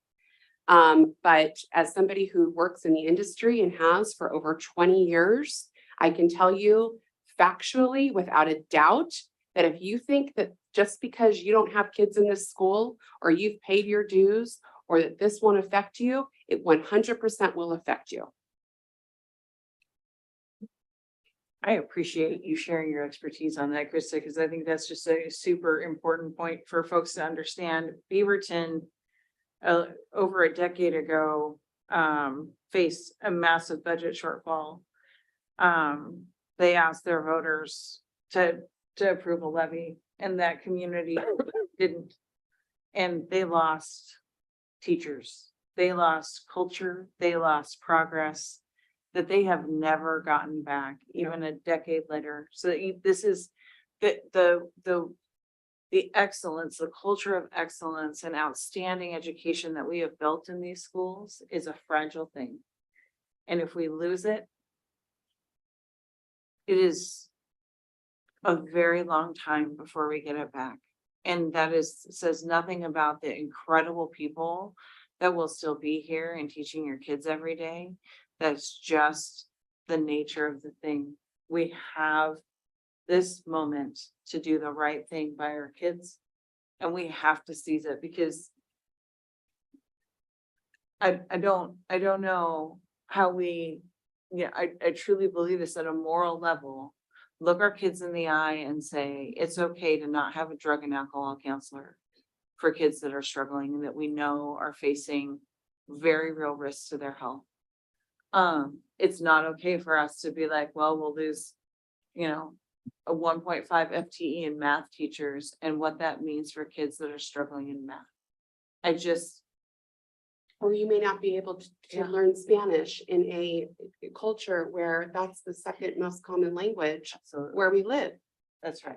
We just can't do that. Or you can't get enough sections of math to qualify for college because you didn't ask for it at the right time in the right way, or your other things that you cared about conflicted. Like all of that, none of that's okay. Well, and to be clear, because I've heard many, many times people in the community saying, this is your situation, figure it out. Like if you're running a business and you have less money, figure it out. That's a very common theme that we get told. And to be very clear, this is our district figuring it out. This is our business figuring it out. So we don't have funds to fund these people. This is what it figures out to look like. So we are figuring it out. We've done that. We figured it out. We haven't done the hard work. You guys have figured it out for us, but this is what it looks like. So when you vote, you have to think about that. Like, are you comfortable with what it figured out to look like? I'm not. To jump on the math of that, I would rather pay the average of $500 a year in a levy rate for 5 years at $2,500 in 5 years, then have my property value sink $100,000. That's math. Which is a very strong reality. Absolutely. I will tell you 100%, that is a very strong reality. And what's that $500 a year break down to monthly? I mean, we're talking a dinner out, you know, and these days it's a dinner out for 5 at McDonald's. You know, I mean. And to be clear, that's a higher levy rate. That is a compared higher to levy many rate. people are looking at, just to be very clear. Right. That's not even the average. And not to distract from this presentation, but furthermore, our businesses in this community who have come here and supported, they have been very supportive. Most of our businesses are incredibly supportive of our school district. They've been supportive even of our campaign, but this impacts them. I mean, if your district starts to crumble and people don't choose to be here, your businesses start to really struggle to have people come be a part of their business. And I mean, I really hope people are understanding the massive impact of this, even if it takes a couple years for them to see it. It is a much larger impact on this entire community. We have a tremendous opportunity here as a district to take the bull by the horns and be the masters of our own destiny and get a win. I mean, can you imagine the win for this community if we do pass a levy? It's tremendous. And can you imagine the heartache if it doesn't? What do you want to be known for? Cutting your nose off to spite your face, or getting a win for your kids in your community? And being very clear. Folks, we would be here whether there was a revenue miscalculation or not.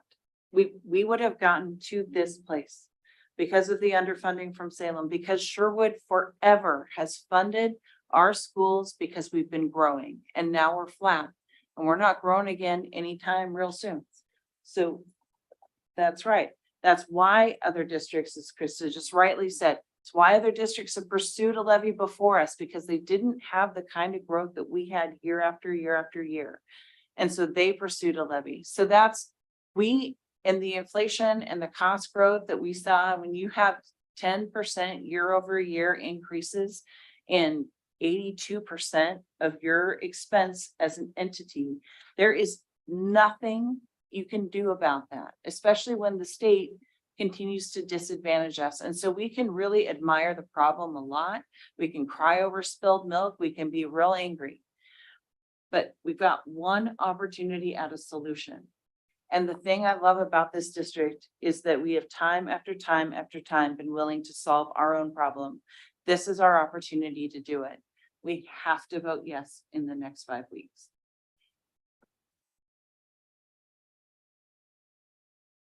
Sorry, back to you, Mr. Menon. Sorry. The regularly So, scheduled. well, we're having a little side conversation over here. We're having a little Mr. Mitchell has offered to share a couple of real life examples. I've never asked someone when I'm presenting to come up from the audience, but I think there might be an opportunity for the board and the community to hear a couple of just real life impacts of what this actually looks like from the principal's perspective. So I'm going to step aside and turn it over to Mr. Mitchell. As I listened to a lot of the conjectures about what this means, you're spot on with a lot of things. And I want to provide three in particular concrete examples of what this is looking like at the high school. As we're doing this, we're also every year in a process of developing our course section allocations and our course schedules and all those to build a master schedule for next year. And when you combine those two things, three things come to my mind really immediately and very impactful. Number one being the business teacher. We currently have 2.5 business teachers that have a full classes. And so the desire for our students is that heavy for our business classes. So we're reducing from 2.5 to 1.5. And so those kids have to go somewhere. So they're either going to other courses, they don't get the business classes, or our business classes are very full. And the answer is probably both. The second thing is I had a conversation with our health and PE department today, and this reduction of 1.0 health PE teacher puts us at a level that we haven't been at, such a low level of FTE in that department for over 20 years. We haven't been at at 4.0 teachers in that department for over 20 years. And the reality that's coming out of it is that we will only be able to offer health classes that are required for our sophomores and PE classes that serve two purposes. One being graduation requirements, and the other, still going to that same thing, our weights classes, which are predominantly selected by our athletes. We don't give preferential scheduling. I want to be sure that that gets out there. But the reality is that's who chooses those courses. And so any student who wants to have PE in their schedule, it's not happening. There is not room. The third one, what you don't see up there is a social studies teacher. And the reason being is that we, due to some different changes in graduation requirements over the last couple of years, we are desperately in need to expand our social studies department, and we're not going to be able to do that. And what that results in, I think it's pretty safe to say that a majority of us have an interest in social studies and history in some fashion. And we've always been able to offer selective courses. They're elective courses in core areas, and those will be gone. Those will not be present. We'll have pretty much only courses to fulfill graduation requirements in our social studies departments. And so, as I said, the conjectures that everyone's making are accurate. And I wanted to give 3 really concrete things that people could latch onto. That's the reality of what's happening. So thank you for letting me share. I appreciate it. Thank you for sharing, because I think everyone really needed to hear that. Yeah, thank you. Nice job.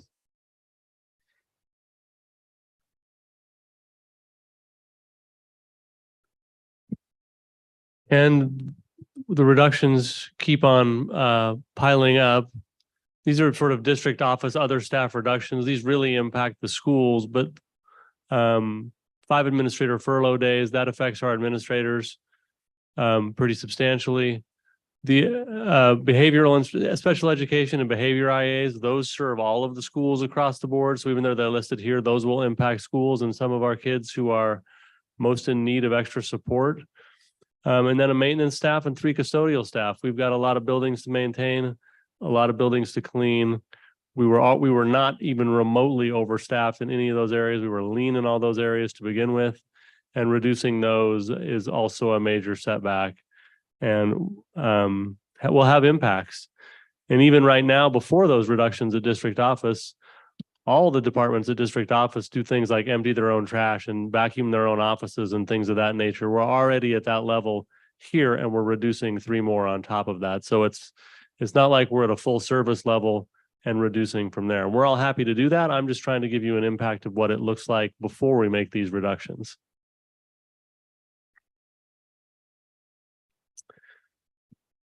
And then our non-staff reductions. One of these is just to reduce landscaping services and to reduce watering. When people drive by this office in the summertime and all of our schools, they'll see brown lawns out front. We just won't water them. It doesn't make sense to spend money on water when we're cutting staff. We'll take our competitive sports fields and we will water those because they're expensive to maintain. We spend a lot of money to build those and maintain those. It doesn't make sense to not water those. That is not a good financial decision for us. But our non-competitive sports fields where kids hold practices, like out behind the building here, we will shut off the water to those until perhaps mid-July, and then green them up a little bit for fall sports practice so kids aren't playing on firm ground. But that's a way we don't have to mow them when we don't water them, and we'll save the water money. It's a way to save some money. Still not ideal, but it's a way that we can save some money. So this is facetious in part, but so we're gonna live in this beautiful, cute community in Sherwood and drive by our schools that are gonna be brown and brittle, and that's too bad. And we're gonna have youth sports that are out there playing summer ball on fields that are real dry. Right? Because when you talk about competitive fields, I'm assuming you're talking about fields at the high school. Correct. Not the softball fields. Not the softball fields out here. Not the things at the middle school, just the competitive high school fields. Yes, that's correct. So all the complaining that we've heard about field conditions, this goes out to you guys if you're listening. Well, and I don't even personally, I'm not as attached to some of these things. When we talk about in our community having to make reductions, I can live with some brown lawns. Like if I thought we could maintain our teaching staff and make these reductions, I'd do it all day long. I mean, but I'm not thrilled about seeing the Bowman House up there. You know, I know that we just don't have things to sell. That has come up over and over and over again, that we don't have a land bank. We don't have things to sell off. I've had this conversation with lots of people. And so sadly, the one thing that we have remaining is this house to use as the next Bowman House project. And so, I mean, out of everything on that list, that is so disappointing to see if we don't pass a levy that has to go, because we all know that means that project will falter, right? We all know it'll be impossible to bring that back for such an incredibly long time. And how many students have done so well through that program. I mean, I just, in short, I'm so proud that we've had that program. I'm sad we've had to put it on pause for the couple of years we had to. So, I mean, I'd have brown lawns all day long if I could keep our staff and maintain some of these amazing programs we have. So these are actually the things I'm okay. If I have to make cuts, these are the okay things. And I appreciate you guys finding other creative ways to make cuts out of all the different things that we have to do. Yeah, I'm not saying that to criticize. No, I'm I know just you're saying that not. To appeal to the things that I've heard over my time serving this board. Sure. You know, and it's, there, like I said, so many ripple effects. I mean, this is just down to, this is all we have left to cut. Right. And so that's really unfortunate for us. Yeah. When you're 85-15 district, but 85% of your people, 85% of your budget staff, 15% or 86-14 or 87-13, depending, it'll change after these reductions because we'll eliminate so many staff. But when most of your money is in staff, you have to cut people. And when you start talking about cutting non-people stuff, this is what you're talking about. Use the remaining PERS reserve fund. I heard between meetings that there was a little bit of confusion at this in some of the school levels about what exactly is this. And so I just want to clarify for people what this PERS reserve fund is. This is a fund that the board set up. It's actually called the Revenue Stability PERS Reserve Fund. And it was a reserve account set up years ago by the board to deal with fluctuations in revenue and rising PERS costs that were coming. And so there's a little bit of money left in that account, and we're just going to drain that account, pull it into the general fund, and try to just minimize our reductions to the fullest extent possible by using that as a reserve that's still remaining. And I just want to highlight for people, like the risk with that. We don't control our PERS rate. That is set by the state, and it is our obligation to pay it. And if we decide, we'll skip that part, that money will get deducted from our state school fund and go to PERS. Like, it is not an optional expenditure. We must make our contribution, and it's the right thing to do. Is what employers are supposed to do, is pay their pension costs, and that's ours. Those can vary widely based upon the stability of the fund. And what the challenge is, when we start to we take these reductions, we drain the PERS reserve fund, we do all of these things. If the state remains as unstable as they are in terms of what they send to schools, and we have to make another round of reductions, we're back at the drawing board, because we don't have reserves to draw on to resolve this. We've got to build reserves over time so that we're back to having the ability to manage this. But these kinds of decisions, they're the right decisions, because I'd rather drain the remaining PERS reserve fund than cut additional FTE. But it means that should that rate go up, or should we be in a position where we have to make additional reductions, that we're going straight to people, and none of that feels good. Well, our PERS rate will increase just as a percentage, enough to more than cover that this year. So just even if we had no increase in payroll costs, our PERS rate would go up by more than that, just in what we have to pay into the plan next year. So point taken. You did mention the Bowman House property. This would include selling that property. It is all of our desire to continue what we think is a great program. And with the levy funded piece, we believe we could do that. But without it, we are forced to sell this property. We're talking about not renewing subscriptions to various software packages. And the last piece I want to make sure of, because there's been some confusion around this one, where we open slots to students from other districts. It seems odd to people that you would let students in from other districts when you're reducing and talking about these high class sizes. But the way we generate revenue is by increasing our number of students. We have very few options available to us to do that. The board opened slots for 160 students. As of Monday of this week, we'd already had 60 applications for those spots. And 60 students would bring in about $600,000 in revenue, which will offset further reductions and is part of our strategy for minimizing them to the fullest extent possible. So I just wanted to point out why that slot was there to make sure everyone was clear. And if there are no further questions, the last slide is kind of the one that I think is the most shocking, where you see the total number of reductions.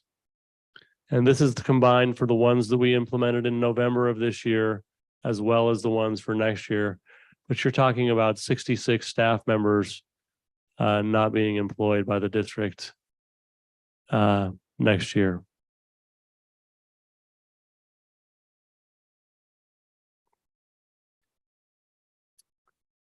I think it might make sense to leave it on that fairly sobering note, unless there are further questions or comments.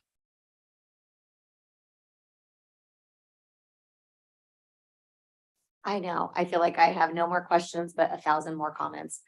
But I know it's late and I know we need to get to the next presentation, but we appreciate you sharing that with us. I mean, I know I'm gonna do my very best to make sure that information is widely available to people. I really do feel in my gut that people in this community are gonna see this information and are going to feel called to support the students in this community. I strongly do feel that. I am concerned that in this election, it tends to be people who are not the age that they have kids in school. That those people tend to toss that mail into the recycling or the garbage and not fill it out. So I just really, really, really hope that people who are listening who want to support us change that behavior this year, if not every year going forward and for every election, at least for this election. I hope that they take it out of their mailbox and they take 5 seconds to fill it out. And that, you know, if they really support us, that they are willing to do that for us and for these kids. Not for us, I've made it through school, but for these kids who will have such huge impacts, I hope that they are willing to do that. So thank you for sharing with us. Thank you. And Gary, thank you for all the work that you have put into this. Let that not. It go is a without being massive, said. massive amount. He needs no introduction because he's already there. Good evening, Chair Hawkins, Superintendent Lyon, members of the board.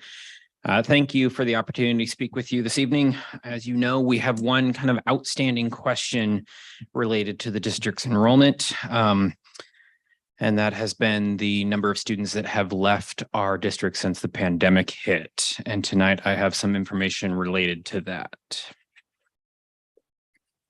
If I can get it to advance. There we go. I wanted to start a little bit with some regional data.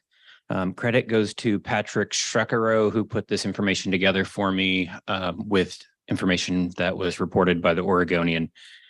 As you can see, the school district across the state saw the same decline in student enrollment.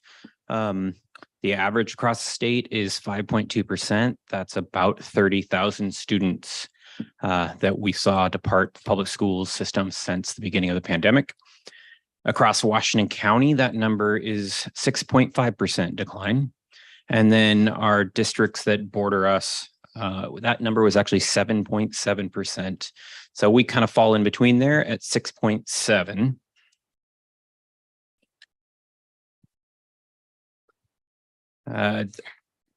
The work to determine where those students went. You back that up. Sure, sorry about that.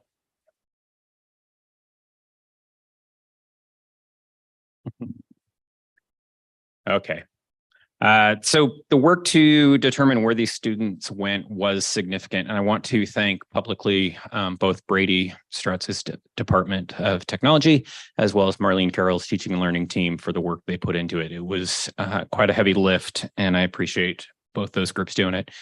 The methodology we used was to have the tech department pull from our Synergy student information system all students that left after March 13th and prior to March 13th, of 2020. Let me back this up. Students that were here prior to March 13th, 2020 and departed by the time we pulled the data, which was November 4th of 2022. So again, students that were here at the beginning of the pandemic, but left for some reason after that. The team then reviewed within Synergy, looking for students that moved the leave code. And so this is as a student withdraws, we often have the information as to why and where they went. And so we enter that as a leave code. Also, all students were reviewed with the Department of Ed for their system to determine if they had a next location for that student's education opportunity. Parents are supposed to let us know when they enroll their students in a charter school, and charter schools are supposed to send us a list monthly as to which of our students are enrolled in those charter schools. From my understanding, it generally happens, although there's some of our smaller charters that maybe don't get that information to us as frequently as they're supposed to. And then there is the homeschool list that is maintained by Northwest Regional ESD. And so families that are interested in homeschooling need to register with the ESD. Those parents are also supposed to let us know. Again, that doesn't always happen. And there is one quirk about that registration at the ESD, and that is once a student is on that list, there's nothing actually that takes them off of the list if they go back into in-person instruction. And so there's a little bit of a quirk there that students could have returned to us, but might still be registered. And so it's hard sometimes to make sure we knew exactly where those students had gone. Other means of identifying, we looked at returned mail to see if we had students that clearly were no longer within our district. And actually the team went so far as to look at Zillow data and try to determine if, oh, we got the mail back, let's look, the house sold in, the month that the mail started returning. And so we know that student had departed as well. And even with that extensive level of work that the team went through, we had a number of students that we just don't know where they went. We were unable to track down through ODE, through any of the other means, where their next educational opportunity came from. I think it is likely that some of those students went to private schools. Private schools don't have necessarily the same reporting requirements to ODE or to us as to the fact they enrolled a student. But also we know that in private schools have limited space available as well. So it's hard to really tell exactly where those students went. And you'll see this in the next slide. And again, this data is pulled as of November 4th of 2022, and it's for students that were here March 13th of 2020 and have since left. The column on the left shows the categories that we used for where a student's next educational opportunity came from. The middle column is the numbers we were able to identify in that category. And finally, the column on the right is the percentage of that category as it relates to the 472 students that we identified in that data pool. As you can see, the vast majority moved to other districts within the state or out of state. Again, for private schools, there is no reporting requirement. So we only know definitively that these 11 students went to private schools, and that's likely from the leave code. As the parents withdrew the student, it got put into Synergy. So we had 19 students that chose to take an inter-district transfer out. Our homeschool number was about 50, well, it was 57, so about 12%. And again, those are students that we know registered with the Northwest Regional ESD. And just slightly more than that, at 68 students went to online charter schools. The big unknown, obviously, is the 86 students where we just don't know what they did next after they departed Sherwood School District.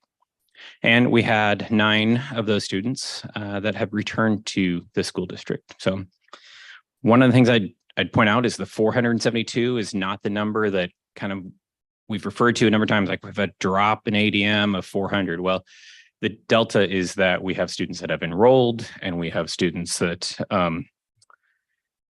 moved in and interdistrict transfers and those kinds of things. And so kind of we generically refer to the 400 student drop. These specific 472 are students that were registered on the 13th of March and have since departed as of November.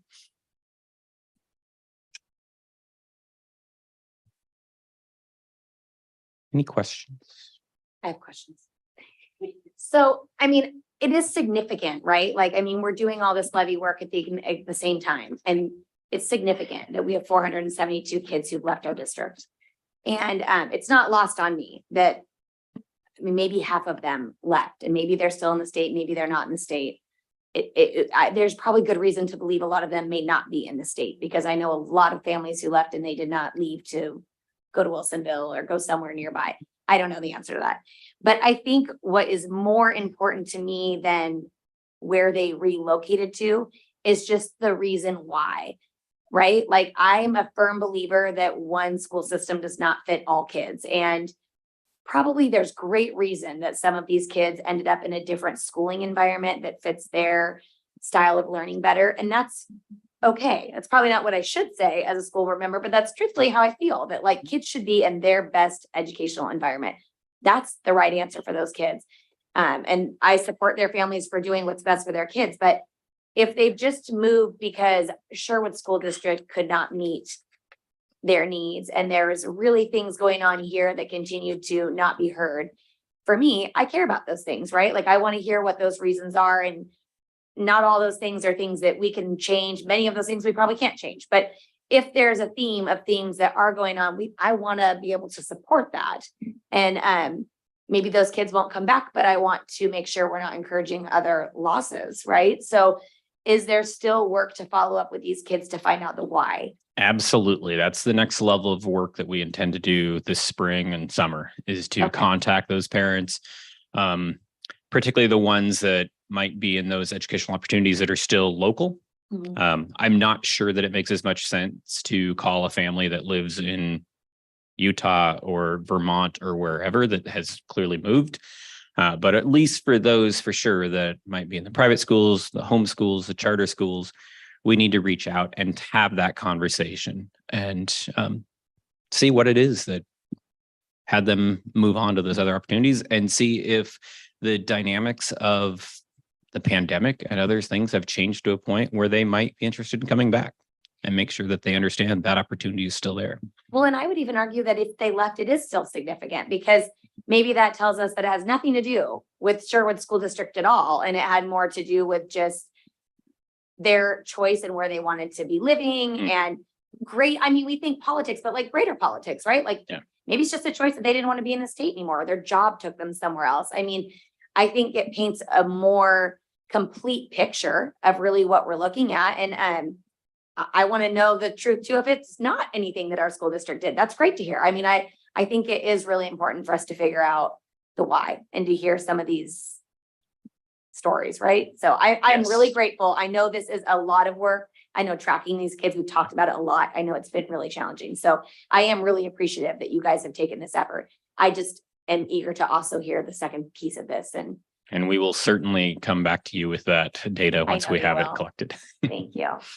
So Jim, I just want to make sure that as we're talking about kind of what's happened with enrollment, that we still have that what we're saying is correct. So we had that initial drop of 400 from 1920 to 2021. And then over time, what appears based upon this data is largely due to additional move-ins or folks who are transferring in from other districts, probably a combination of the two. We got back about 100 kids, but those are actually new kids, not returning kids, because it looks like we only got back for sure 9 of them. Yeah, that's Okay. correct. One just other want- point that data reveals is that there's this narrative a little bit that this is a Sherwood problem. It's not a Sherwood problem at all. It's a national problem. It's a state problem. It's a regional problem.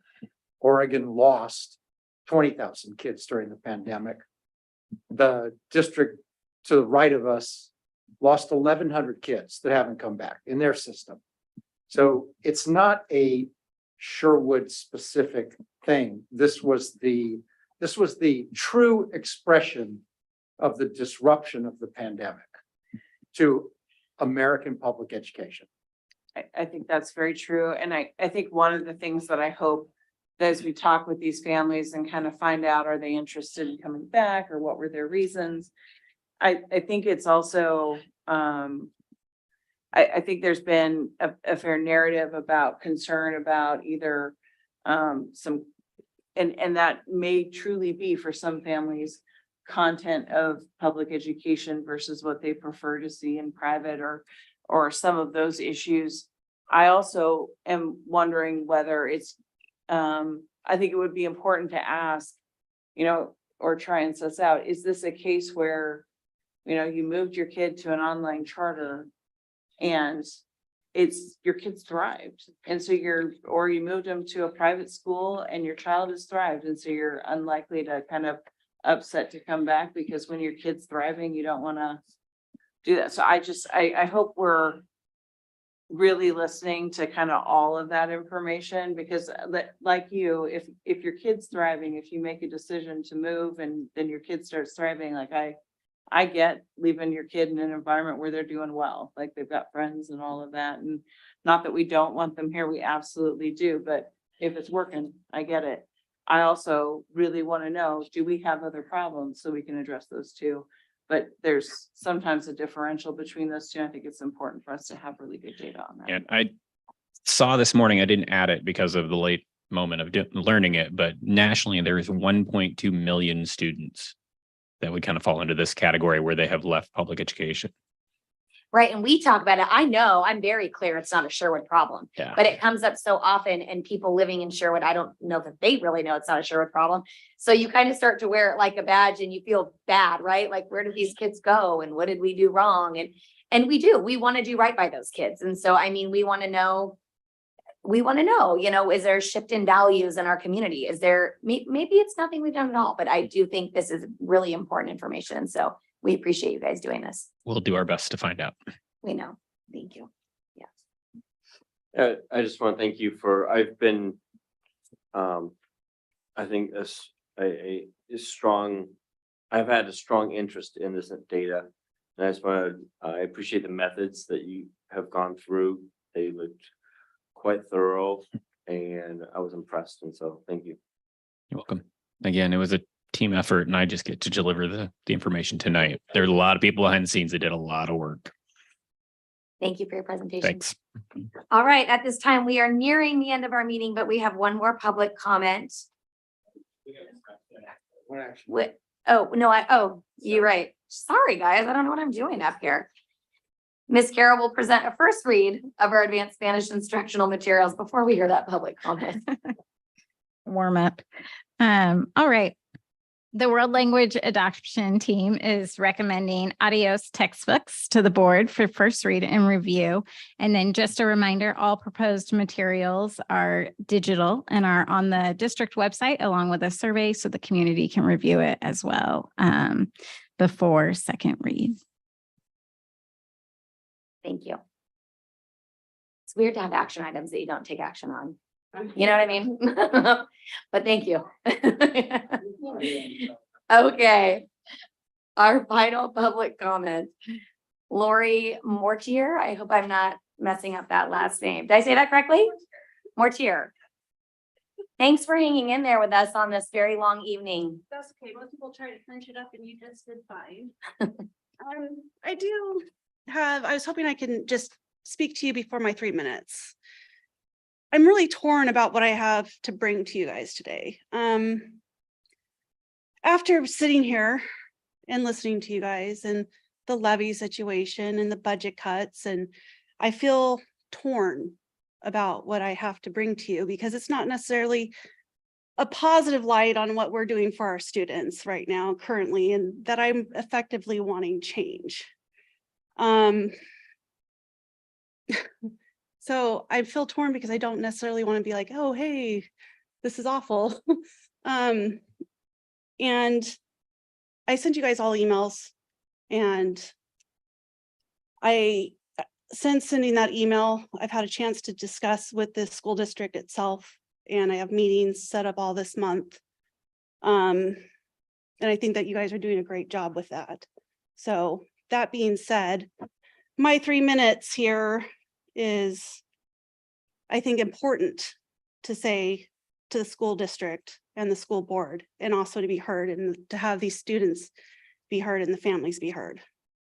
Yeah, I think you should share with us. I mean, we're always gonna have important things going on, and this levy is a massively important thing going on, but that does not take away from the importance of your experience. And obviously, if you came here tonight to share with us, Yeah. we want to hear your experience, right? And so I'm glad to hear that we're responding well, but I think you should share with us. Okay. Thank you. But thanks for being conscious of that. Yeah, it's hard because I have students, so. And I wrote this all down because I'm a mess. But let me say first, thanks for your service to the school district and the work that you've put in. I missed my son's last run in his track meet today. I know that people are here, they're missing things, they're not with their families, and it takes a lot of time and commitment. What I have today is not a new problem, it's not a new issue, and I've been struggling with a long time with my student. I'd like to thank Dr. Lyon for personally reaching out to me when I sent an email to the entire board and superintendent. I appreciate the staff at the district office, and special thanks to Amy Green with her compassion and understanding of the frustration I have with 504 plans and the processes. With that being said, we need more resources dedicated to the 504 plan and better options for the 504 students in the district. I've been struggling with my student at the high school to be better organized. As stated in my email, the staff is not consistent with Canvas and student view, parent view. Things have gotten better, but not consistent. Every trimester, I must try and navigate where the teachers put assignments and due dates. With the frustration of my son who has ADHD looking on, as they are not quite sure where they are located as well. I feel the school district needs to come up with more tools for teachers, parents, and students for the 504 learning. At this time, I found a program that I think will help all students, not just 504 students. I know the district is working on making this a reality. Other than me finding a solution for my own student, I don't know what other tools look like currently. I know that I've been searching for months trying to find something that will work. Why this precise program has not yet been in place or have been researched before this time, I'm not sure. Teachers must be frustrated too, and could use more tools to help students be more independent. I'm sure they're out there. I know there are many times when my son's own 504 were not met. I don't have documentation of these times. Going forward, I will. I have a meeting tomorrow to discuss the needs of my son directly. Recently, I learned of a parent meeting for families on IEP that meets monthly. My understanding is a few hours ago that it's been available to 504 families, but I've missed in the district newsletter. Why, if this is not available, have the counselors not mentioned it before as an option? It is that they don't know. Time and time again, I've heard of families who are breaking down like me, crying over what I can do to help. What more can I ask for? How can I help my students? You have hundreds of students and families needing help and understanding. They need help now. School district needs to do more to help these families. We feel like, okay, we've been heard, but we were appeased. As my email stated to the board, my son and I were told, oh, well, it isn't like we're going to hold him back in middle school. That's not a solution. These are Band-Aids. These are not only his only story too. We have skills for these students to be able to be out in the world, to be productive and prepared humans. ADHD and 504 accommodations feel like they're just there in ho-hum. We do what we can, but you do not matter. This is how I feel, and I know other parents feel as well. I want us all to work together so that these kids cannot just get by, but succeed. I think we all have better humans for it in the long run. Thanks for your time tonight, and I look forward to more meetings and more communication to help these students. And thank goodness you did not keep that to yourself, right? Because I know that's hard to share, and we don't typically comment, but those are things we still want to hear, right? Yeah. We want to be here for all of our students. So regardless of what happens, those are things that our district is faced with having to work with. Yeah. So I appreciate you staying and sharing with us. And I appreciate that. It's just, I do get torn. I don't want to shed a bad light right now on any of the situations, but I also feel like now I feel even more like my son's not going to matter, because if the levy doesn't pass and we're less educators or help, or, you know, but then I also feel like these tools, these electronic tools and devices, and helping them be more independent and not just being, oh, well, you can sit here and maybe get help. Like, those are all going to be more important if the levy doesn't pass as well. Yes. So it's twofold as far as the levy needs to pass so that we can have these opportunities in the classroom sizes and for 504 and kids with ADHD, but also in the past, my kid hasn't mattered. He's been passed by, he's been dismissed, and that also needs to change. Yeah. But we can't do that if we also don't have staff. I have a kiddo just like yours, so I totally understand how that feels, but I'm glad you shared with us tonight. It's something I know that our educators, many of them really do try to do well by these kids all the time, and we can always do better. Okay, thank you for your time, and I We really appreciate appreciate it. Thank you. Thank you. All right, I don't know if this is a record, but we made it to 10:20. So we are going to adjourn this meeting. Importantly, I just want to share our next meeting, if we didn't scare you away, is on May 10th. And we are having another one with our city council next Wednesday. If you had a good time tonight, we will see you next Wednesday with